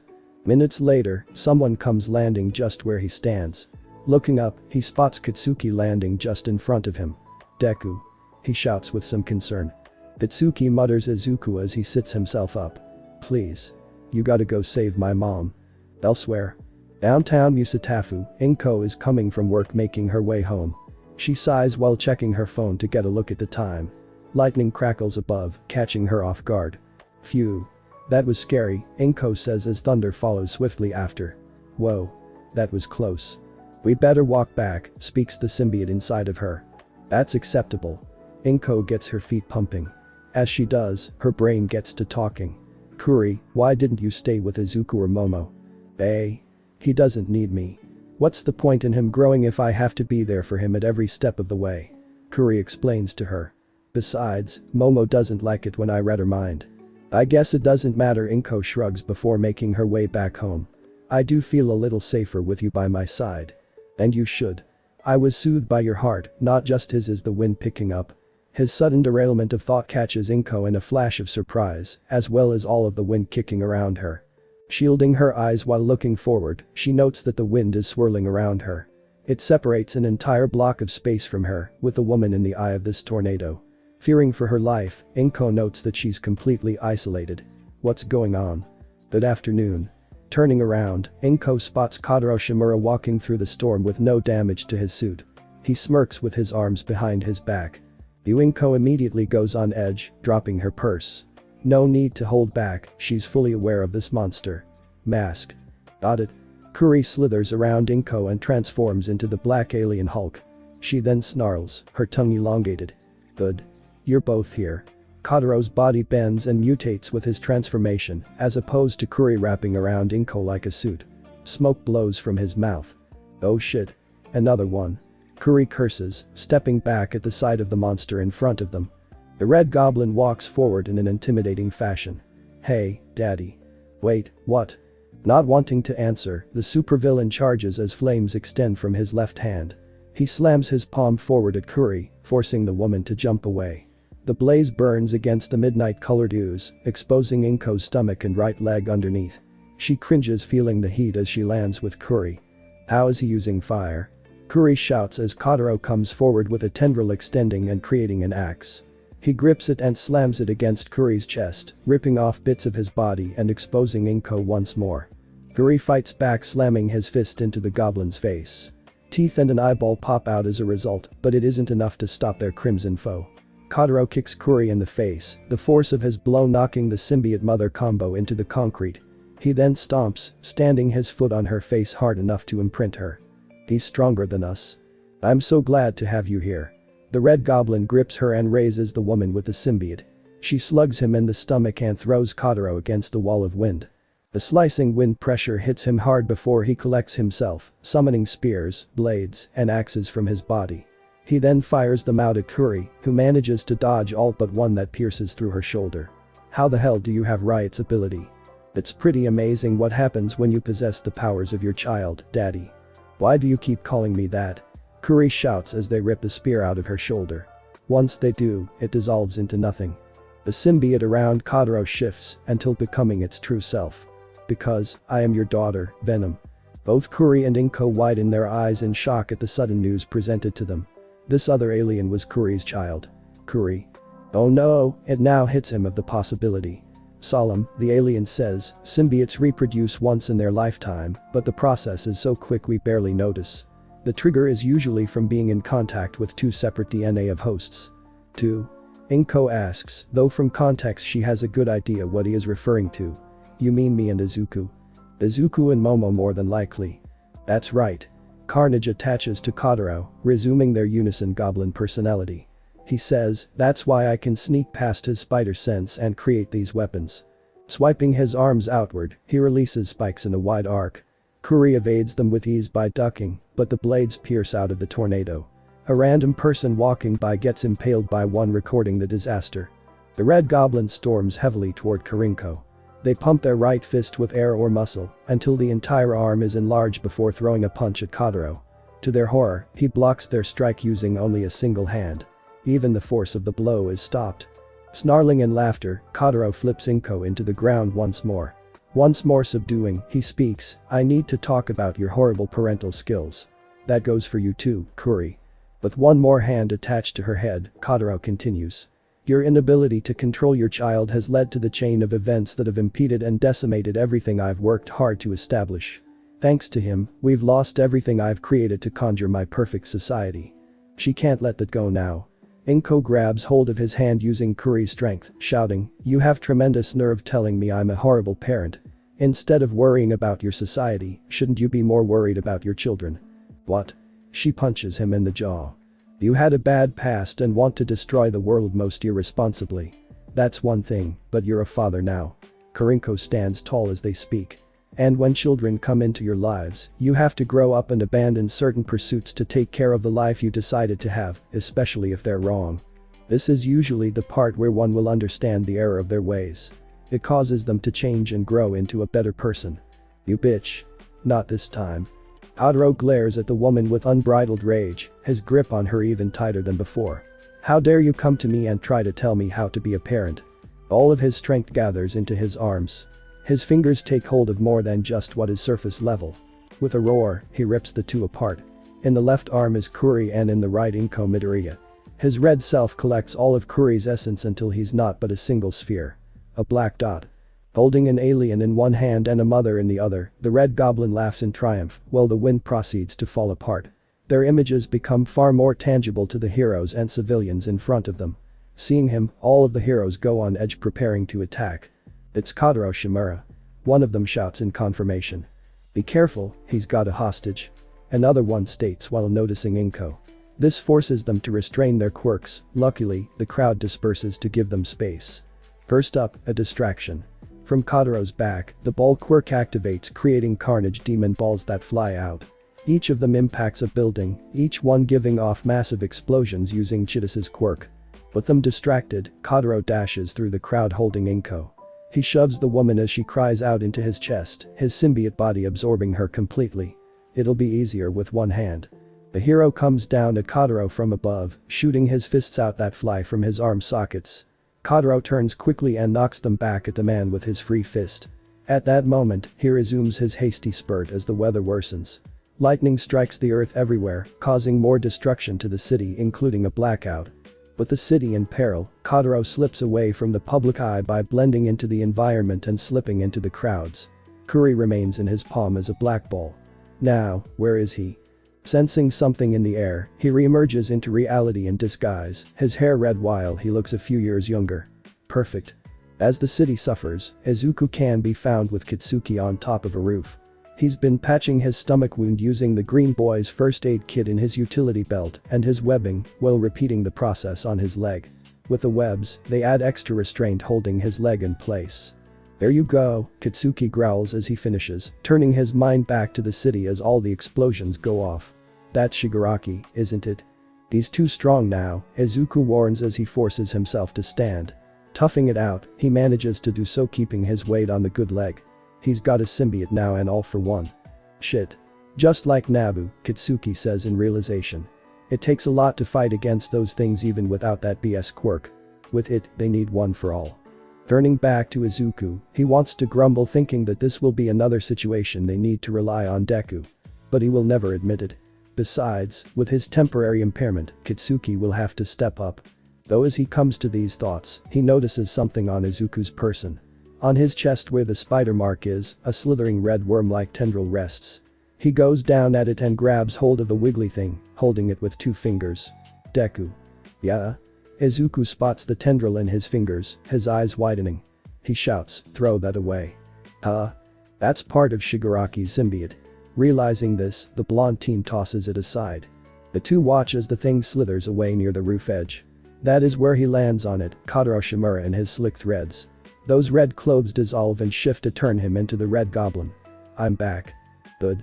Kitsuki's palms spark as he prepares to battle. He aims his arm to fire off an AP shot. That's when Kotaro pulls out Inko from his body, causing dynamite to stop. Mom? Izuku shouts, seeing his mother halfway out of his body. Let her go. No can do. Kotaro holds up the black sphere that is Kuri. Kuri? Kitsuki and Izuku say in unison.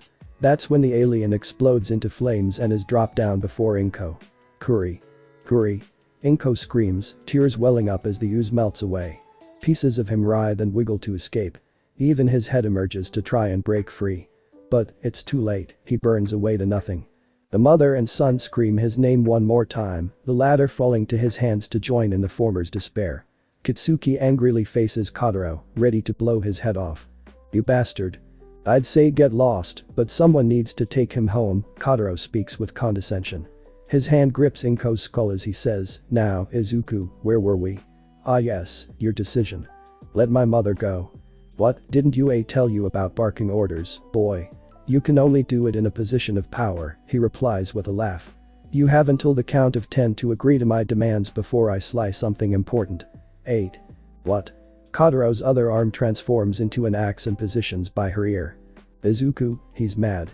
Inko tells her child what may be her last words. He'll only kill you too. Don't listen to him.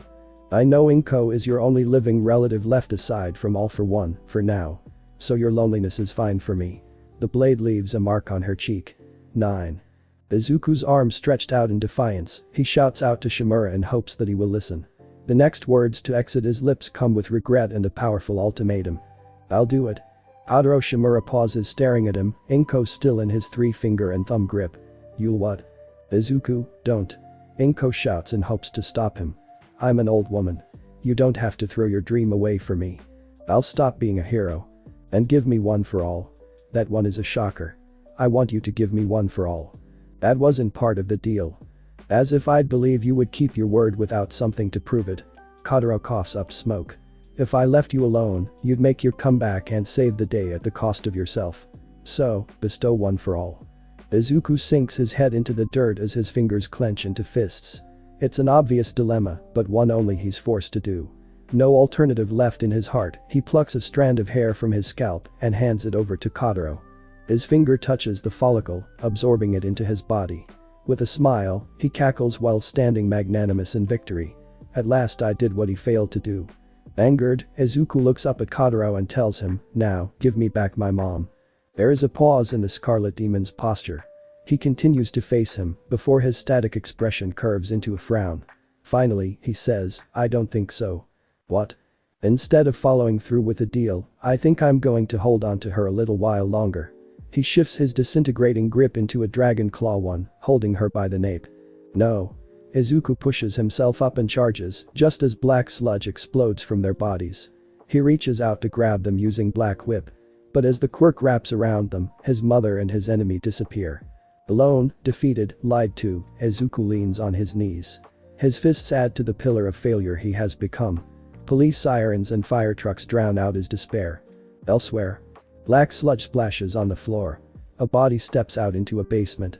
There, Kotaro emerges with Inko, the latter dropping to the damp concrete. Inko looks around and scampers, keeping away from her kidnapper. Welcome, Inko Midoriya, to the doc's lab. As he speaks, he snaps his fingers. An Namu towering over both of them comes out from the darkness and grabs her, lifting her with one hand. Ah. Let me go. No can do. Kotaro reverts his body to normal. I'm keeping you here as a deterrent. That should be obvious. Why? She shouts, her eyes red from the suffocation she suffered being within his body and from crying. You already stole his power and killed Kuri. I gotta make sure he didn't fake it out, he replies, eyeing her emerald orbs. Spider-Man is rather resilient, and should he still have that quirk he'll stop me. With you here, he'll have to decide to either throw away the lives of others or throw yours away. Why are you so intent on tormenting my son? What does it matter if he fights or not? Her question will go without an answer as the Namu takes her away to a nearby room. It tosses her inside with a hard thud and the door is closed. Inko gets up and pounds against the padded door, looking through the sole window it possesses. Her efforts are meaningless as there is no sound. Stuck in the white room, Inko crawls into a corner left of the exit curled into a ball. Izuku Kuritashi. She closes her eyes to enter her mind. Kuri, please tell me you're still there. Inko. She flinches. Kuri, you're alive. No. These are just the lingering thoughts I left behind when he ripped me free. My brain was burnt along with my body. That almost breaks her. Kuri, I'm sorry. I wasn't strong enough. If only you were with Izuku or even Momo. I told you, it's okay. I stayed with you because I wanted to. I didn't stay in Izuku because he was strong, I did it because I loved his emotions. And I loved yours. Besides, maybe it's for the best to Clinter die out. Kuri, you can't go. You. Goodbye. Thank you for giving me that name. With that, his voice disappears. She calls out for him, only for nothing. Kuri, Kuri. She throws her hands over her face as she tears up. Elsewhere, we come to an office room with a beautiful view of the mountains surrounding the building. Kotaro walks out without a care, adjusting his suit as Carnage reverts his body to normal. He faces the three people inside of the room. There is the jittery and mysterious blonde girl, the callous and cool Dabi, and the crippled Rukia in his wheelchair. There we go. Sorry I'm late, folks. You took all this time to do your whole scheme and leave us in the dark. Don't be like that.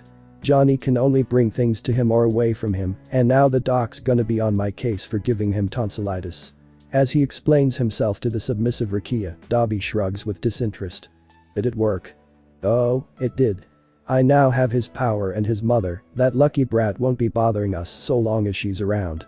He laughs a bit before taking out the nanobit containment cube. We'll keep her with Yujiko under the Namu's eyes until we need her. Does that mean I can go visit her? Asks the blonde girl with a jittery posture. Kotaro glares at her as he places the cube on his desk.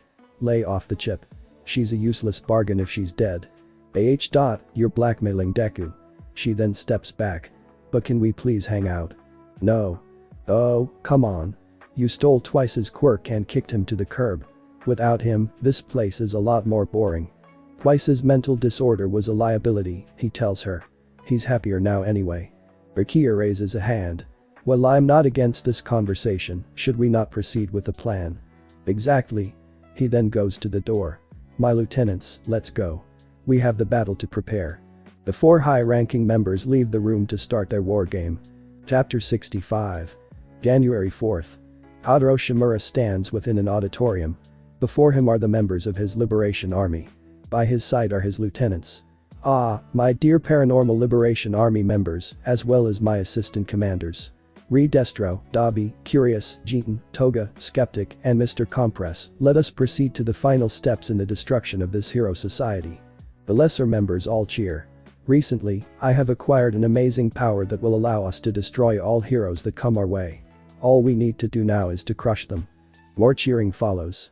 That is why we must gather everyone together, everyone who holds to the ideologies of our resistance. Once we're all together, we shall proceed with Operation Firestorm. The details shall be provided at the Gunga Mountains inside our villa on January 10th. Do not be late. He then waves them off before leaving, his men below him taking command. As he walks away, his left arm twitches. He checks again, finding nothing out of the ordinary. My imagination.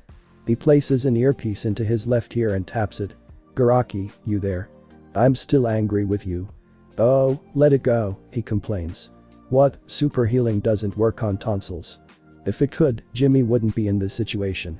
I believe you're ready to wage war, correct? Indeed. Kotaro grins deviously. We have over 100,000 members ready to kill, an army of your Namu to throw in, and the hero's greatest weapon has taken a bench. Not to mention he also gave up his greatest power. Gave you? You mean you took it, right? That catches Kotaro off guard. Shimura. No, he gave it to me, that's why I kidnapped his mother in the first place. I haven't figured out how to activate it yet, but once I do. And you haven't felt anything weird since. Now he's suspicious of the doctor. Doctor, what is going on? I'll get back to you, he cuts the line at that. Angered, the man removes his finger. What was that about? January the 4th. At UA High, Izuku sits in Nezu's office. With him is the animal who owns the room and building, Recovery Girl, and Toshinori Yagi. With his injuries fully recovered, he relays the information he received from Kadaro Shimura to them. All of them are worried. I can't believe it, Yagi says, his worst fears finally realized. He's not too surprised that Kadaro knows about it, his mother was a user, and All for One more than likely told him. I'm so sorry, All Might, says the spider boy with his head bowed. Seeing the boy so distraught by how heavy he's been hurt, Yagi places a hand on his shoulder. No, it's not your fault. You wanted your mother to live, so you gave it up, it's the human thing to do. It still leaves us in a pickle, Nezu speaks with his serious face. Shigaraki has an army at his disposal, an alien substance, All for One, and now One for All. And, he didn't even keep his end of the bargain. Izuku keeps his eyes down at his hands. It's all my fault. We just need to take action as soon as possible before he's ready. Nezu checks his phone as he says this. Midoriya, with the actions you've performed, it'd be stupid to punish you. It would be even more stupid to blame yourself over something everyone knows you would have done. And while we could surely use you in our efforts, Kadaro Shimura has made it clear that you're his primary target, considering he kept your mother with him. Izuku lowers his head. Whether or not you wish to stay as a hero or keep your word for someone who didn't bother keeping his word is up to you. You have been through enough lately. His head hung by his neck, the green spider boy slumps out of the room. As he exits, Yagi dashes out the door to catch him. Izuku. Just as he catches his arm, the boy shrugs him off of his shoulder. He then continues to leave, down on his attention. Such an action hurts the former symbol of peace, who lost just as hard with Inko's disappearance. Now the boy who was his successor wants to be away from him. In the halls, Momo catches him. She calls out to him, Izuku, catching his eyes. Expecting to uplift him, there is an opposite effect in where he runs away. She shouts to him again, to no avail. It's that bad. Kadaro looks over at the draft of his plans. Operation Firestorm. We'll spread ourselves out into Tokyo and its districts, attacking as many locations and spreading out all of their heroes. Meanwhile, Rikiya and Toga will murder the Public Hero Safety Commission members and reveal all the dirt they've done. With no heroes or a safety commission to enforce the quirk laws, Japan will undergo martial law and allow us to take over. Then, I can abolish the hero program. Kadaro laughs as he sits back in his chair. No heroes mean everyone will have to defend for themselves. He stretches his hand out until he pauses. His eyes narrow by the brows while his mouth slowly opens. That's not good, is it? The essence of the symbiote oozes out of his arm. Carnage, why is your copy leaving? Instead of an answer, what has fallen sizzles and melts away. It's freaking him out now. That's not good at all. Toga. Yue Hai. Izuku lies in his bed with tears in his eyes. After what happened, he has been replaying how he could have altered the situation in his favor. Was I right? I put everyone at risk just so I could protect my mom. Before he can think further, there are knocks on his door capturing his attention. Izuku gets up and opens the door at the ready to tell whoever is there that he's not in the mood to talk. But the minute it opens up, a web line shoots out and yanks the boy out of his bedroom. What the? He looks up at the person dragging him, Melissa, holding a line of webbing from her fingertips. Melissa. Sorry, Izuku, but I need you to come with me. She continues to drag him while the boy tries to rip himself free. This lasts until she reaches the lounge.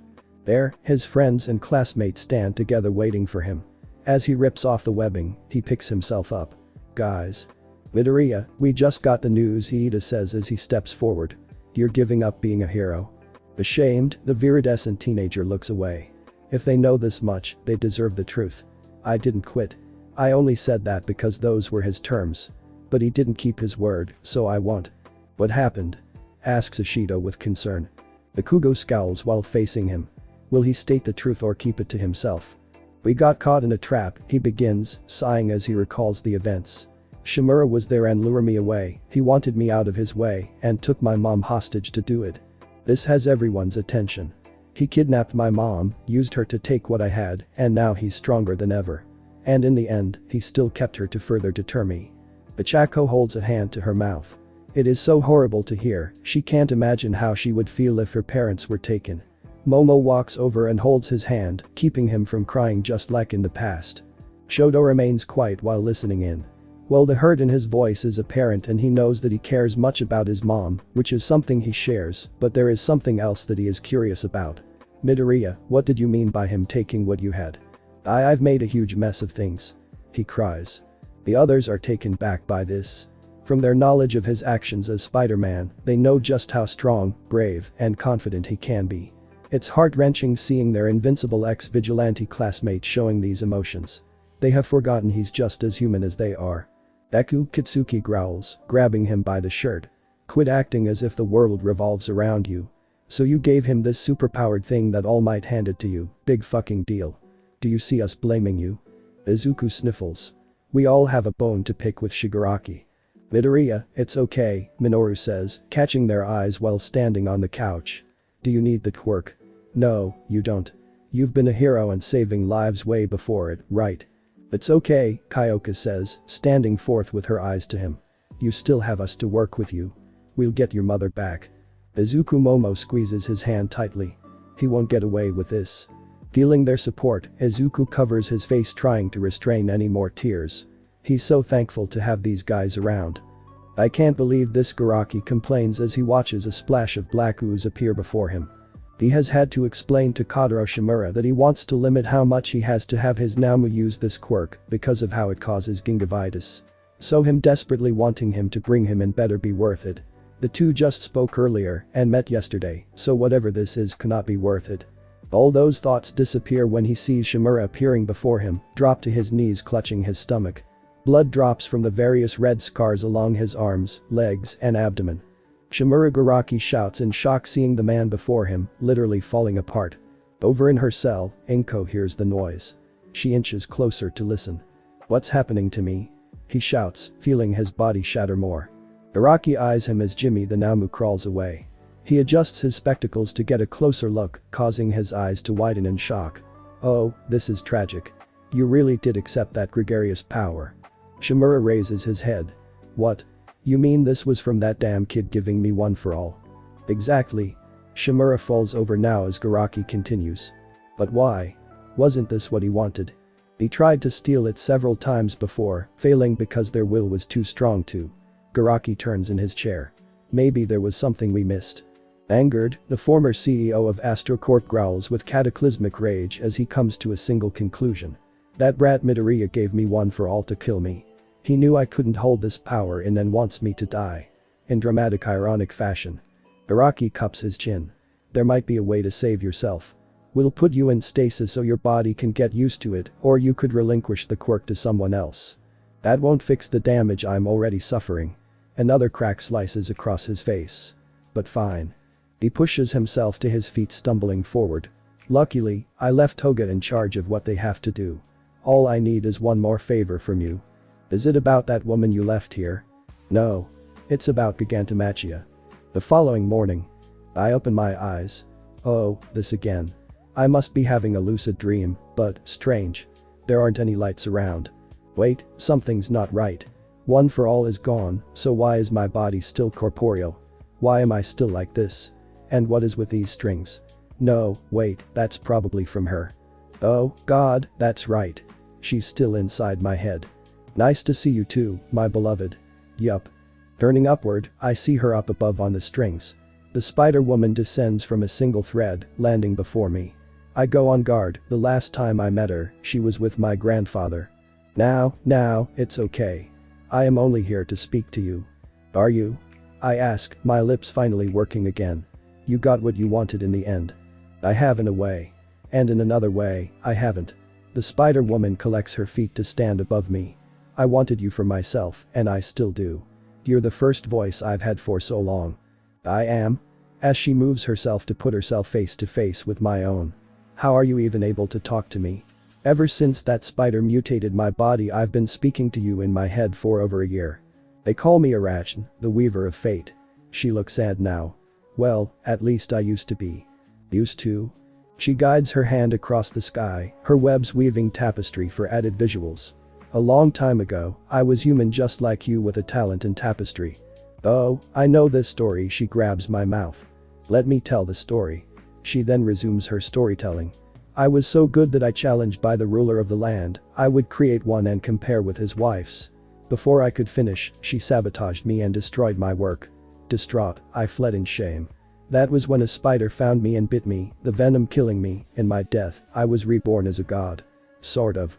Her tapestry shows such beautiful images. It has her being shamed and attacked by the woman, before running away. The spider bite has killed her, and she moves on to another plane of existence.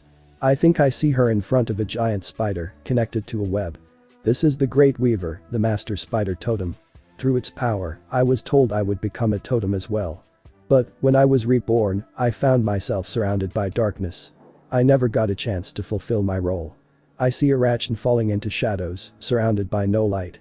For how long I was there, I could not tell. I lost count a while back. Tapestry Arachne is curled in the darkness, asleep and depressed. She then raises her head when she hears something. Then I heard a voice shattering the darkness, giving me a view into another world. Arachne reaches out, touching a thread connecting to her. It stretches out, showing a shining light from a window. At that window is me passed out onto the floor of my bedroom. Wait, that's when I was bitten by the spider.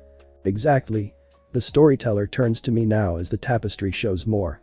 I had not realized it then, but the truth was clear to me now. I have transcended as a spider totem, and you became my avatar, the only one of this universe. I'm an avatar. Wait, universe. Never mind that. But, now for us, the webbing shows Arachne trying to get me to keep away from the others in my head. The previous users of One for All. Because I didn't know, I acted foolishly trying to keep you from others. It was also the only time I could contact you. I don't have to ask why. Arachne has been lonely for so long she was desperate. But what changed? When you relinquished One for All, I spoke with her. The bride told me everything I needed to know. In the tapestry, a grey spider appears before Arachne as the 9 lights in the sky disappear. She informed me that I was a totem, that you and I were forever connected while you lived, and that I have a special purpose. But to make it a reality, we need that power back. Power back? Do you mean One for All? The power that you've been trying to get rid of? If I don't help you get it back, you'll die, and I'll be trapped in darkness again, is her reply, which is to be good enough reason for me to believe. She doesn't want to be alone again, so she's willing to help me. Then again, I'm not sure I can still fully trust her. I can hear your thoughts still, so you have no choice but to trust me. The thing is, I kind of owe them. Without that quirk, I would never be able to talk to you. It links your soul to mine much deeper than you think. Sighing, I nod in compliance. Alright. We're stuck together, so I won't really have a choice. But, how can you help me? I gave away One for All, and I doubt he's going to give it back. He won't have to, she says to me gleefully. The same problems that affected you will no doubt affect him. That allows you to reclaim the quirk. As for the answer to how living under the same roof. She then shows me through the tapestry something of interest. Oh. Now go. She extends her hand, sending me off pose. There may be plenty of heroes already, but your world needs Spider-Man. Izuku opens his eyes suddenly, shaking in his sleep. He looks around and checks himself, feeling a bit of the sweat that is drenched in his bed. Sighing, he gets up with a new resolve. There is a way to get back One for All, but it can put his mother at risk if Shimura finds out. Eerie too. If it works, they can put a stop to the supervillain once and for all. He just needs an opportunity. A plan. A location. Any of those really. As the students are waking up, the principal is wide awake in his office once more. This time, however, Tsukauchi stands in front of him. You have what we need. Based on the tip from the Safety Commission, we had someone go undercover at Jaku General Hospital. There is one section of the hospital closed off from the rest that no one knows about, he tells him, before taking out a picture. It's only accessible through the morgue, and only Kaidai Garaki goes in and out. That's when our spy took this picture. Nezu sees the photo, where the doctor is entering a room. By his feet is a pint-sized Naomu. We got him. I also received some intel from our other spy, Hawks, Tsukauchi continues, regarding the likes of the Paranormal Liberation Front. We have Shigaraki's location, the number of members and who they are, and when a large number of them will be gathered. Shigaraki's location. This seems out of place. Would they not be in the same area? Himura Shigaraki had to take a leave of absence, saying he didn't feel too well. So he let Himiko Toga deliver the message. We believe he's somewhere in that hospital. All of this is just the information they need to act. Then make the call. We're going to take them down with all of our might. Jaku Hospital Morgue. Inko sits in her cell with a quiet expression and tone. A pair of footsteps near her, causing her to shrink away in fear. Oh. The footsteps end up belonging to a gecko Naomu carrying a tray. On it is the traditional Japanese breakfast and bottled water. It places the tray into her cell and then leaves, allowing the green mother to calm down. Phew. As she goes to eat, Garaki sits in his chambers looking at his computer. On screen are statistics and photos of Shigaraki. Shimura, you fool. Nine's weather quirk was already destabilizing you, and you decide to take one for all, instead of the boy himself. But, he still has it, and the time it'll take for his body to completely adjust to one for all. The estimated time appears on screen. 29 days. Raising his head, he glances from his visors at the person inside of the containment pod in front of him. Kotaro Shimura. Smiling, he says, I can't wait to see the results of his growth. What? Where am I? I'm surrounded by darkness. Wait, did I die? Fuck. Kotaro. Wait, I know that voice. I turn around and see her floating just above. My mother, Nana Shimura. That must mean I'm inside my mind, and this is the merging process of one for all. Now, don't cry on me. She comes down passing by a web and wipes the tears from my eye. I've missed you too. For so long I've wanted to see you again. To meet you. To hug you. Too. It's okay. I know. Mother places a hand on my head. Wait, am I younger? I'm so sorry you've decided on this path. Mother, you left me alone. You abandoned me so you could be a hero. And look what happened. Before us, a vision from my memory arrives. It shows me in the orphanage holding a picture of her. On television, it has my mother fighting off a powerful villain. All around younger me, the other kids cheer for how cool she is. The scene shifts, showing me talking to those same orphans sometime later. This was a year after I died, wasn't it? She asks. It was. The vision shows me talking to other kids about cool mother was. Who? One of them asks. That hurt me more than anything. You were a hero for no reason. No statues of you were erected. No sites existed that celebrated what you did. No one remembered you, you've been completely forgotten for the sake of this lackluster piece. And then you set out to prove I was wrong by working for the man who killed your father. The man who killed me. The man who was the reason I set you away in the first place. You have to live in darkness to destroy it. I will wreck the superhero society you and All Might fought to protect. Once there are no more laws that support this fake peace, no one will be a hero. Everyone will be forced to protect what truly matters to them, their friends and family, and prove that you were wrong. That's true. I was wrong to leave you. Tears come down her face. I just thought that you'd be safer, better off without me. I mean, you had a wife that loved you and two great children that all now hate you because of your obsession. Wait, that's true. In the end. You're repeating my mistake. Amak 2. Fate of the Demon King. Down in the depths of Tartarus, security guards gather at the entrance of a special cell room. One of them asks, what's going on? It's him, speaks another guard staring at the sole inmate within the chambers. Sitting at peace in his cell is the underworld ruler, the S-class villain who tore a hole in All Might, all for one.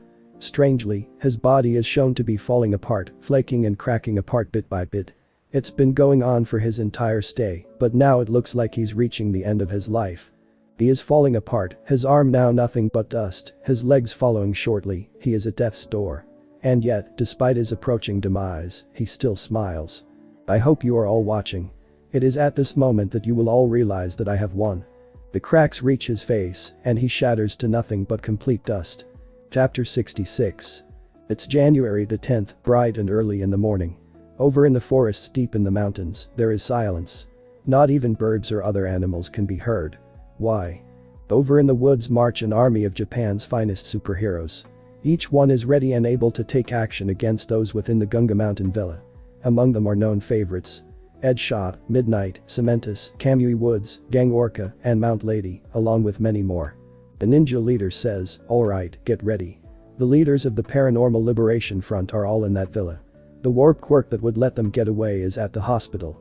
Once we destroy their escape route, we'll round them up in one fell swoop. One of the younger members of the attack squad, the mushroom girl from class 1B though she's now 2B, asks, should we really be doing this, Shroom? We have no choice now, says Midnight sternly. The villain alliance has grown far too powerful to let them go. This is the only chance we'll have of taking them down now that Shigaraki is recuperating. You kids won't be the only ones in danger if he recovers. Pat Gums pats her head. But don't worry. Once you do your part for the initial stage, we'll take care of the rest. Then you can hang back.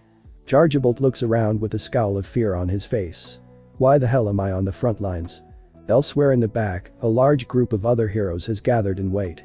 Among them are Creati, Red Riot, Grape Rush, Real Steel, Pinky, Earphone Jack, and other young students from UA. With her ears to the ground, Jiru listens in to get a good idea of what's happening. While doing that, Mineta just sits by on a white rock. Being a part of the rear guard, all they have to do is capture the ones who try to sneak away. Tetsutetsu grits his steel teeth with a scowl. So wish I was out there. They're on the move, says Jiru, capturing everyone's eyes. The Tiger Man in Shiketsu's signature uniform stands before them. This is an operation that has brought forth Japan's finest heroes on an unprecedented scale. For us to fully succeed, we cannot slack off even a little. He then gives a stern look back as he monologues. We all must come together to face the massive threat before us.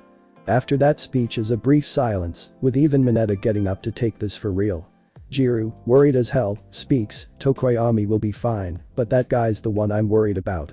A hand touches her shoulder, calming the girl down slightly, seeing Momo by her side. It's okay.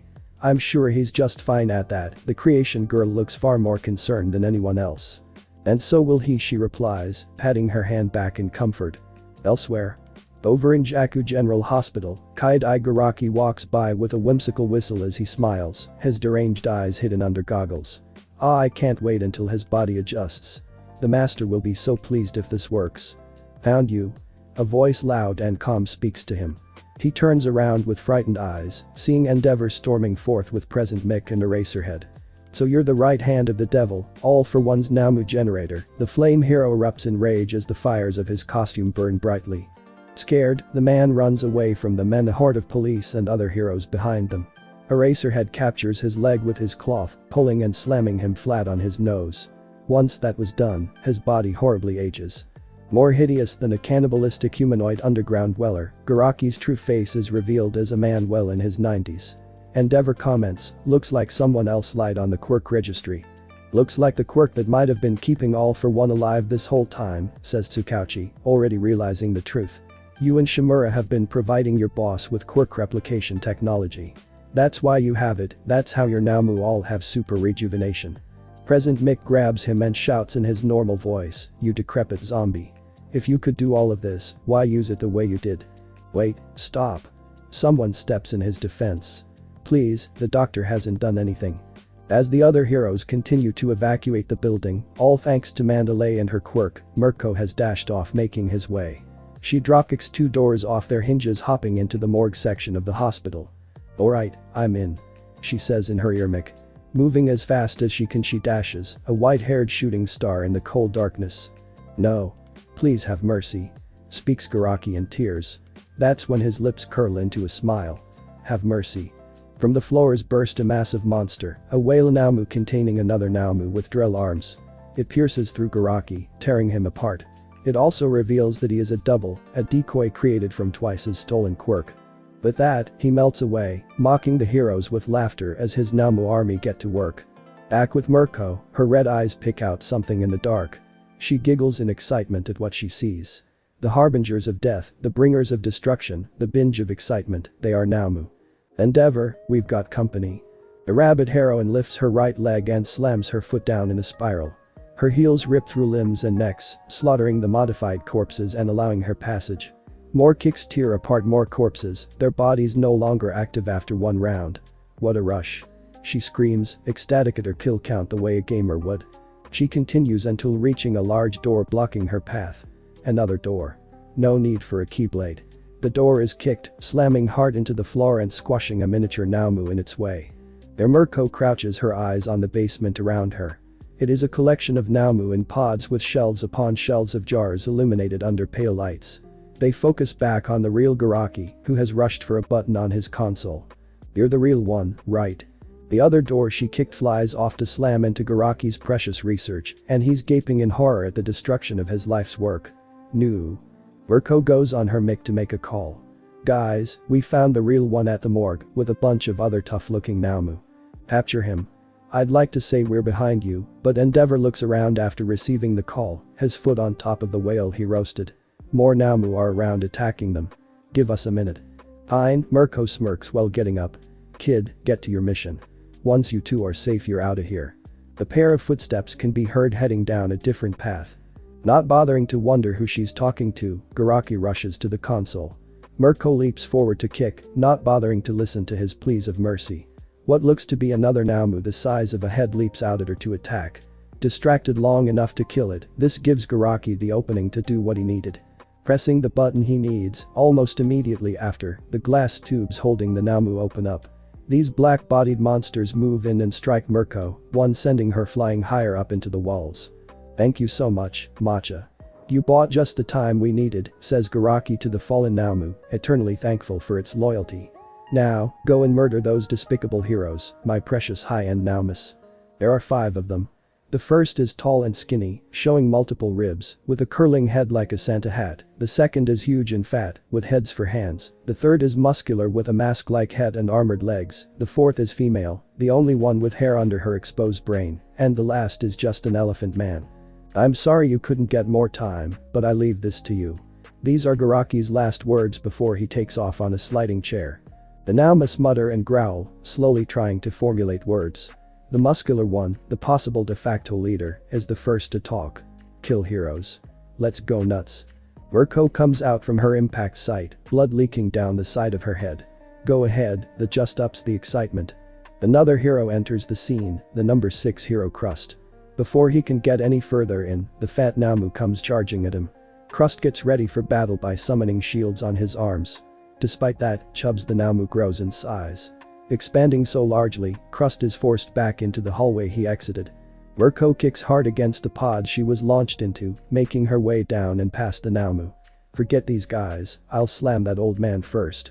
Before she can get far, the skinny Namu sends his tentacle head to pin her in place. The elephant and the girl move in to strike, the latter by turning her lower half into liquid. Just before he can wrap completely around her, however, Mirko flips out of place using her hands on the appendage. That old man ain't going nowhere, so I'll be sure to go after him after this. These thoughts quickly flee her mind as one foot digs its heel into Elif's jaw while the other slams into woman's brain. Ribby pulls his appendage, throwing off Mirko's aim before she kicks. Her special move is thwarted, so she hops back over to take care of Ribby. Each hop on his appendages destroys the pieces she kicks off of as she gets into position. Fuck you. Ribby stretches down as his body extends his bones into spikes. At the same time, her left arm becomes twisted and distorted. Over by himself, Robot the Muscle Namu has an arm out using his quirk. Hold still, won't you? He twists his arm to twist hers.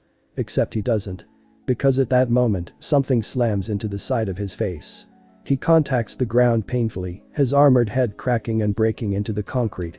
This cancels Robot's quirk, allowing Mirko to slam her toes deep into Ribby's head and making his skull bounce. Right where Robot is, there stands a person appearing into reality. He is dressed in a pitch-black costume shaped mostly by expanding leather with softer material in places that require the most stretching. Along his arms to the back of his hands are a scarlet line that expands into claws to his fingers.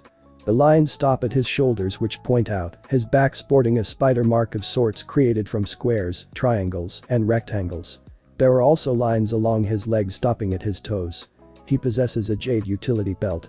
How long were you? Robot doesn't have long to talk before being kicked up, launched 4 feet into the air. Black tendrils shoot out and wrap around the Namu, hoisting it in the air. The quirk that distorts whatever you see, twisting it with your hand, copying the motions, says Izuku as he analyzes Robot's power. Light shoots out at the spider from Robot's eyes, forcing Izuku to release him to dodge. Robot lands onto his feet aiming for Izuku once more, but before he can, the spider disappears. Webbing shoots out and blinds the Namu as the invisible hero rushes in at him. His arm stretches out to form a lariat before he slams his arm into his neck. Remember, they're already dead.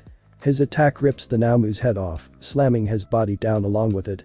He reopens his eyes after his attack, sighing. Mirko makes her landing, eyes still on the Namu before her.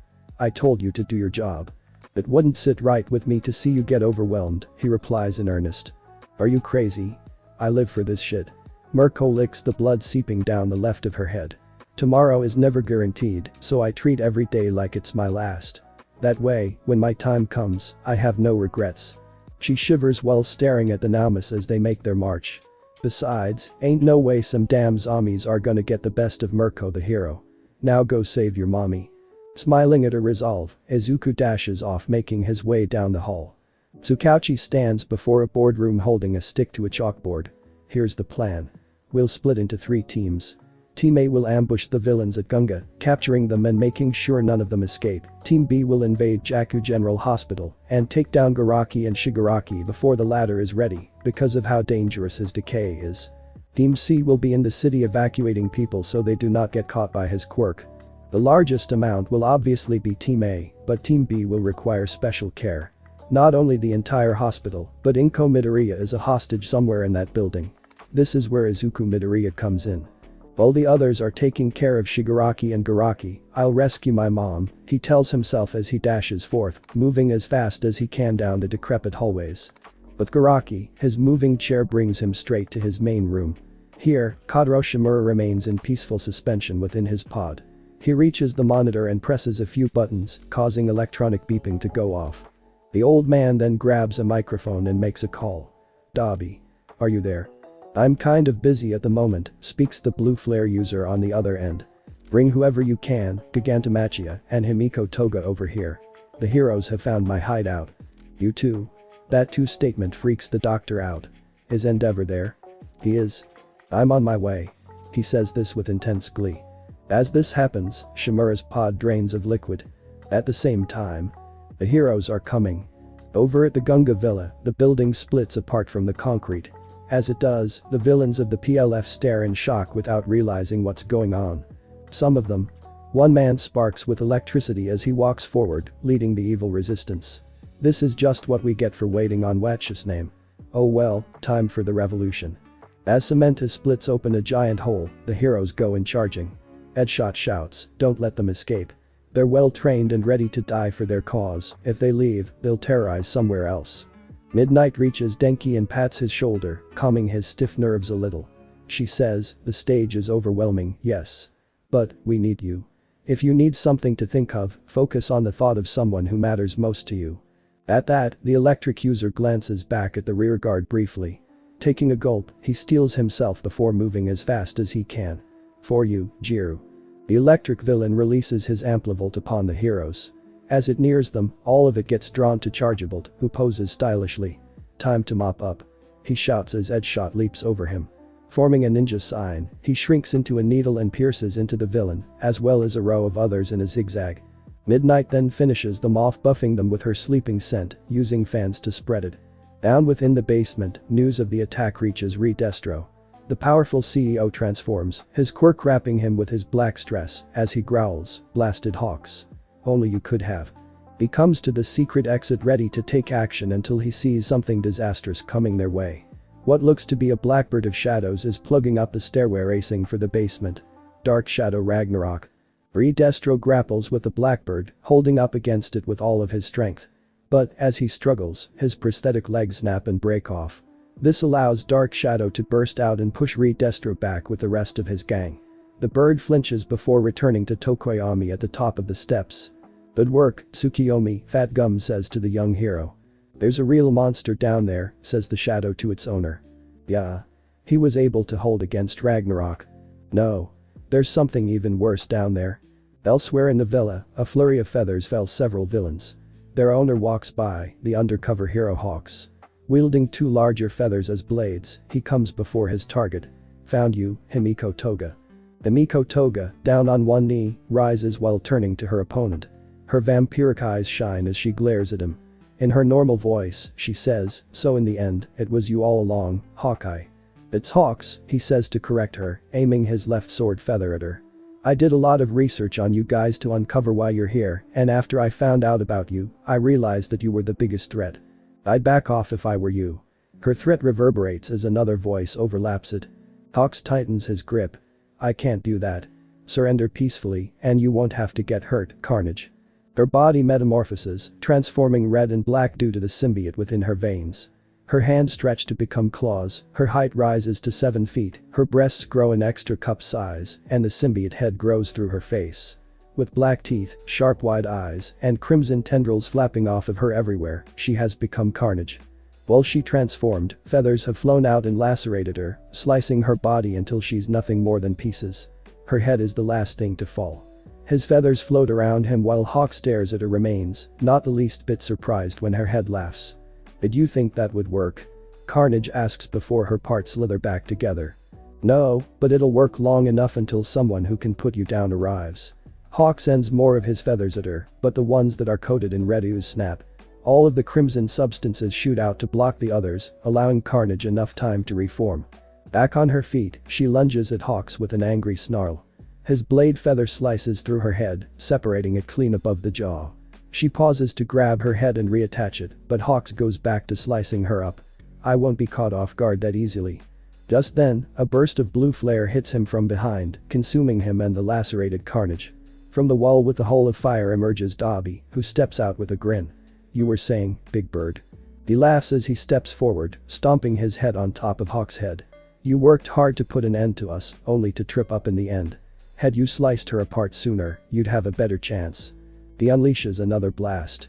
Hawks exits using one of his feathers, surprising him as he lands against the wall. All of the feathers left in the air are burning up, and his wings are crisp. Huh. Oh well.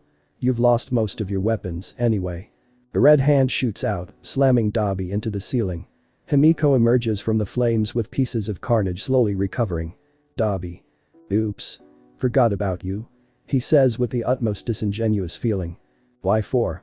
I acute 5S7I26TD70562 number BT5IH4A4 and LM48. SIA4W equals G7TA62KE acute 4N7J78Z7U5XM5% BX6 plus MRG6 plus and Q07% WN63, N6. 0BA54E acute 7HQA umlaut 5GXT7N7KY8073QU6R5X7BLF7 plus $5UG3 equals C6.WBF E4M threatens Carnage by herself.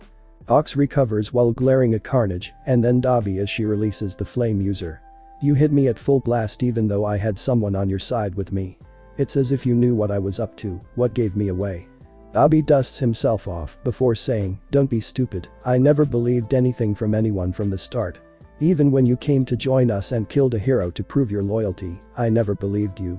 He extends his hand to Hawks and prepares to blast him until he gets a ring on his earpiece. Hello? Oh, it's the Doc. Hawks backs up to avoid his aim until Carnage lunges at him ready to kill. Her hand turns into an axe as she swings, slicing through his feather sword. This isn't good, my wings aren't making more anytime soon. Suddenly, Dobby's face contorts into a grin. With intense glee, he says, I'm on my way. Carnage slams Hawks against a railing, half of him hanging off about to fall.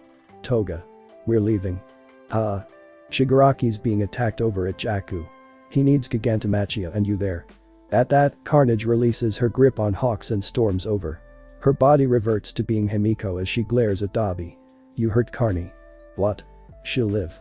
Dobby glances back at Hawk's limping form. See you later, Kigo. With Izuku.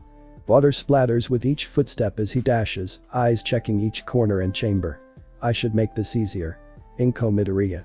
He then smirks, feeling a little cool for calling his mom by her first name, before repeating himself. Is someone there? A voice calls out from down the hall. The spider heads in that direction and searches for the source. We're here to rescue you. Oh, thank God. This way. Izuku pumps his limbs faster until coming to Inko's chambers. There she sits, getting up to reach the glass door with tears in her eyes. Izuku. You're okay. That surprises him. Wait, you can tell. Of course. That's an obvious spider on your chest. Plus, you think I can't recognize your muffled voice anymore? Dang it. So much for this new costume. Anyway, stay back. I'll break you out. Izuku rears his fist back and punches hard, his fist denting the glass, turning it white. Inko gets back to let him get a better hit. Using his web shooters, Izuku jumps back and attaches lines to the glass. He then slingshots toward the glass, kicking clean through and sliding against the floor. As he gets up, his mom comes over to hug him tightly. Izuku. Mom. The two share their peace, glad to have the other alive and well. Inko pulls away while staring at her child. Her eyes well into tears from earlier situations. She whimpers, Izuku, Korea's. Izuku sighs in understanding.